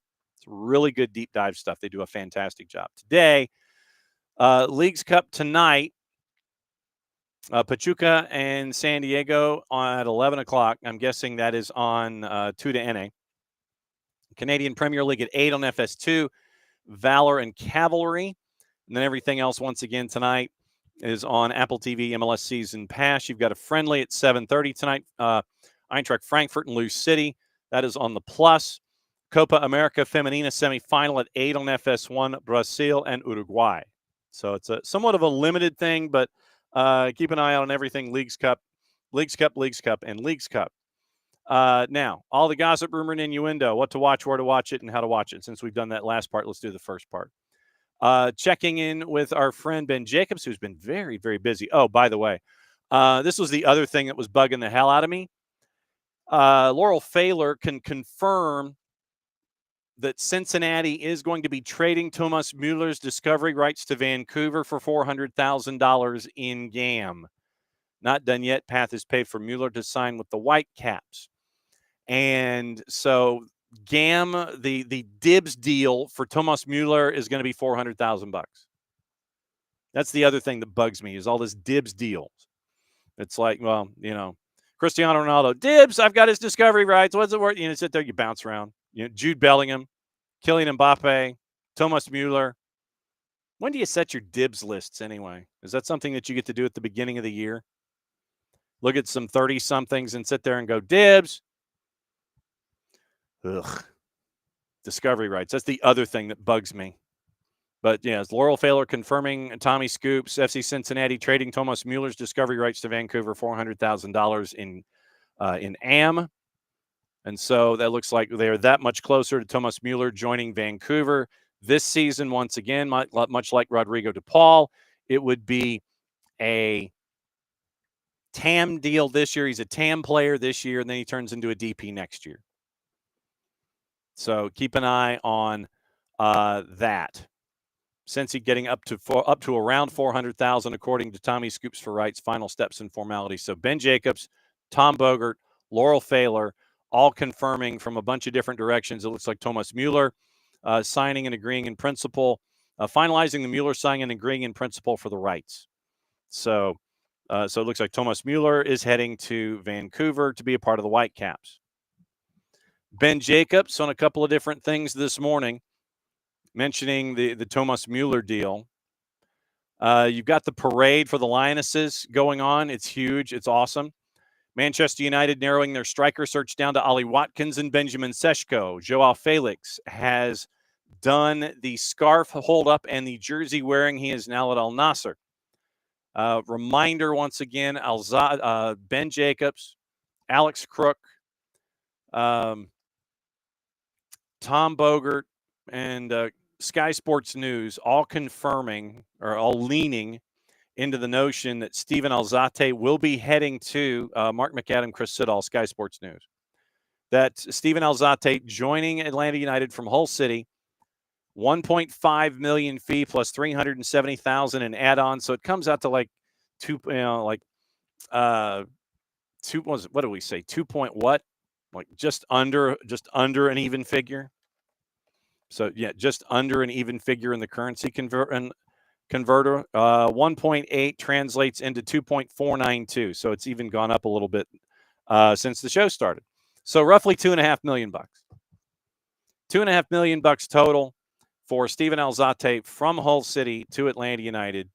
Sky Sports News, Gimme Sports, and Alex Crook all kind of leaning in that direction. So keep an eye on that going forward when it comes to the new deals and everything that is laid out there. Al Nassr confirmed Joao Felix a 2-year deal, 30 million euro plus 20 million package. Chelsea retain a sell-on. Liverpool won the race for Will Wright after making an improved offer to Salford City. Arsenal tried to come in, initially outbidding Liverpool. Liverpool eventually was able to reach a club-to-club agreement with Salford City on a 6-figure deal. Leicester confirmed Asmir Begovic has joined on a 1-year contract. And Henrik Pedersen expected to be named Danny Roll's replacement. Danny Roll leaving Sheffield Wednesday by mutual consent this morning. Manchester United, once again, we mentioned Ollie Watkins. Talks have already taken place. Villa prefer to keep, will not entertain a sale without a replacement. According to Jacobs, they value Watkins at £60 million, but United think a deal could be possible for less if Villa find another striker. United also exploring Benjamin Sesko in a move driven by Christopher Vivell. Leipzig still asking for 80 million euro plus. Manchester United face competition from Newcastle, who are currently more advanced in discussions. Both clubs are hoping that the price drops closer to 70 million euro. A bid for Nico Jackson remains unlikely, currently not on a deal Manchester United are working on due to the cost. Danny Roll released a statement upon his mutual consent departure from Sheffield Wednesday. Nottingham Forest have had a £25 million bid rejected for James McAtee at Manchester City. City's position remains that McAtee can only leave for a figure closer to the 42.5 that was received when Cole Palmer left for Chelsea. Pep prefers to keep McAtee. Exit will be sanctioned if the player asks to leave and the club's valuation is to be met. Dortmund currently debating whether to make an approach for Jadon Sancho. Manchester United prepare to sell for £17 million or 20 million euro. Price is now dropped lower than Chelsea's £25 million obligation to buy. Juve still in talks with Sancho as well. Garnacho is expected to leave in the coming weeks, prioritizing a move within the Premier League. He would welcome an approach from Chelsea. I mean, how does this work? You know, I don't want to be here, but if somebody came knocking on the door, and if these guys came knocking on the door, that'd be great. Hey, you, knock on my door, and I'll answer. All you others, you knock on my door, not so much. You knock, I'll answer. You get, Garnacho's got his Ring camera out in the kitchen. Sorry, who is that? Is that David Moyes? No, I'm not answering. Moyes said on the summer series that they're looking to add more players, by the way. Chelsea could potentially sign Xavi Simone and Garnacho. Eddie Howe on Alexander Isak, quote, he's still our player. He's contracted to us. We, to a degree, control what's next. I'd love to believe all possibilities are still available. Received no formal offer. My wish has always been he stays, but that's not in my full control. Chelsea U21 coach has left Strasbourg to be an assistant under Liam Rossignol. Let's see. Chelsea close to an agreement in principle with Ajax for Yorel Hato. Al-Akhli is saying that they're prioritizing 6 to 8 new players this summer. Midfield a priority. Basuma, Bilal El-Khanous, and Wilfred Ndidi are discussed internally. They even inquired on Morgan Gibbs-White before the window opened. Southampton confirmed Jan Bednarek has joined Porto after his release clause was triggered at £6.5 million. Fabio Vieira added to their list of midfield options at West Ham. No approach yet to Arsenal. Vieira is now a name of interest. West Ham planning to add multiple midfielders this summer. So that's the early round of gossip, rumor, and innuendo. Let's see if there's anything else involving other players. Everton are wanting Jack Grealish, apparently on a loan deal, facing competition from West Ham and Napoli. Brentford are not willing to sell Johan Vissa to Newcastle at any price unless they sign a replacement first. And basically, Vissa thought that the number was $26 million that he was going to be released at. Brentford is saying 30. Vissa is not interested in participating in any kind of practice activities, and he doesn't want to do much of anything until an exit strategy has been agreed to. United have made a bid of €40 million for Sporting midfielder Morten Schulman, but the Portuguese club won at least €50 million for the Danish international as a target for Juve. Leeds missed out on Igor Paschal, despite lodging an improved second bid with Feyenoord as the Brazilian winger looks set to join Marseille. Forest eyeing a move for Adama Traore at Fulham, who previously worked with Nuno at Wolves. Also on the verge of signing Swiss international Dan Ndoye on a long-term contract for a club record fee after he informed Bologna of his desire to play in the Prem. If Forest beat Napoli to Ndoye's signature, they could step up their interest in Grealish or Garnacho, 3-letter paper.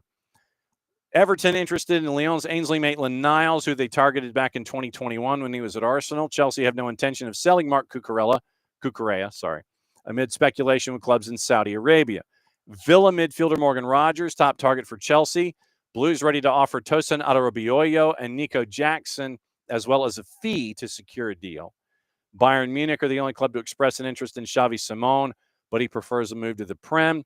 Liverpool, Everton, Villa, Bournemouth set to miss out on highly rated 20-year-old Nathan Zeze, with the Nantes defender preferring a move to Neom in the Saudi Pro League, 3-letter paper. Everton, West Ham, and Forest battling it out for Douglas Luiz, who wants to leave Juve this summer. Rangers have emerged as favorites to sign English winger Mikey Moore, 17, who's going to be on loan from Tottenham, Matt Law at the Telegraph. Celtic and Strasbourg submitted offers for Manchester City's 19-year-old defender Jemai Simpson-Pusey. Back to Sheffield Wednesday. Owls have seen a number of high-profile players leave the club. Could see a new player added to the ranks in former Arsenal winger Reece Claremont, who is 18 after taking the English teenager on trial. Checking to see in the lower divisions if there's anything else going on when it comes to players. No, but I did want to leave, in addition to anything else, having to do the latest at Morecambe. And I don't know if you have heard about this story, but Morecambe is, and in the past we've talked about Bury and Macclesfield. And I know we're in added time, and so I figure I'll talk about Morecambe here and see if there's anything else on the grid. Morecambe is now on life support, and it's only because of the trust. Andy Hunter yesterday at The Guardian, suspended from the National League with immediate effect, 105-year-old club.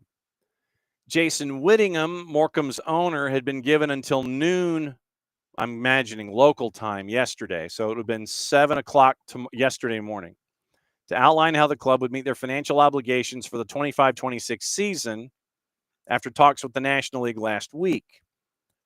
After that deadline passed yesterday, it was announced further sanctions had been taken against Morecambe at another meeting of the Compliance and Licensing Committee, suspended with immediate effect. Club is going to remain under embargo ahead of the new season, removed from the National League Cup for the forthcoming season. Committee's going to meet on August 20. They've also been pulled from their first 6 matches of the schedule. Committee's going to meet again on August 20 to consider whether Morecambe have satisfied their financial concerns and, quote, to decide the club's ability to retain membership in the competition, end quote. Meeting is scheduled for what would have been the first 3 matches of the year. Whittingham's Bond Group investments have been involved in a contentious takeover saga over the past 2 years that led to the resignation of Morecambe's board of directors, seen wages paid late, and prospective owners threatening legal action. That group, Punjab Warriors, received EFL clearance to complete a takeover last month, only for the current owner to announce a new buyer had come forward. Jason Whittingham issued a statement on the takeover Sunday, which he claimed his company, quote, has continued to work with the consortium led by Johnny Cato in their efforts to acquire the majority shareholding, blaming negative media reports for giving the consortium cause for concern and pause, and claimed the Bond Group had been able to contact Punjab Warriors over the past week. Relegated from the EFL last year from League Two after 18 years. The MP for the area said that there's a very real risk the club would soon cease to exist.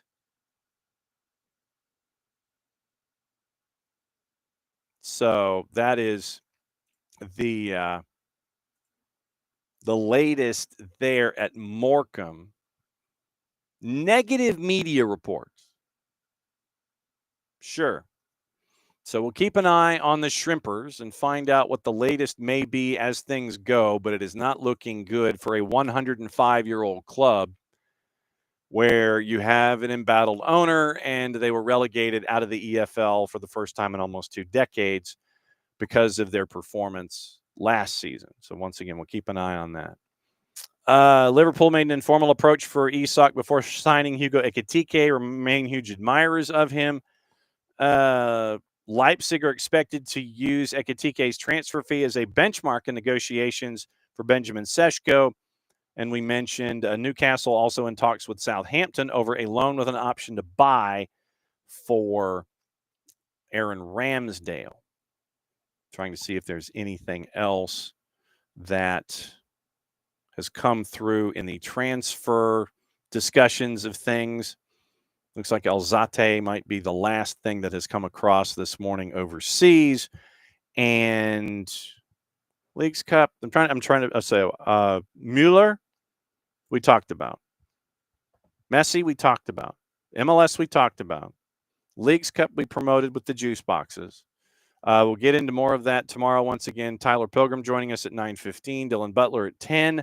Bat signals out for Carlos Rubio, the head coach at Hickory FC, as they get ready for the NPSL title game at El Fadelito this weekend. And we are efforting League Two as well as we go. Also trying to effort the new owner at Querétaro, Mark Spiegel, in addition to other folks, checking. And I think I caught up on all my notes. All right. So thanks, as always, for all of you folks for hanging out with us as we do. Thanks to Kaylor Hodges. Interested in anything and everything going on in the USL, go to the USL show tonight on their YouTubes, and you can catch up and find out what their trip to Portland, Maine was all about with the Portland Hearts of Pine and the sellout crowd there. Tomorrow, once again, it's Tyler, it's Dylan, it's us, it's Leagues Cup preview, all the things we'll let you know about Necaxa and what to know about what to expect as they come to town.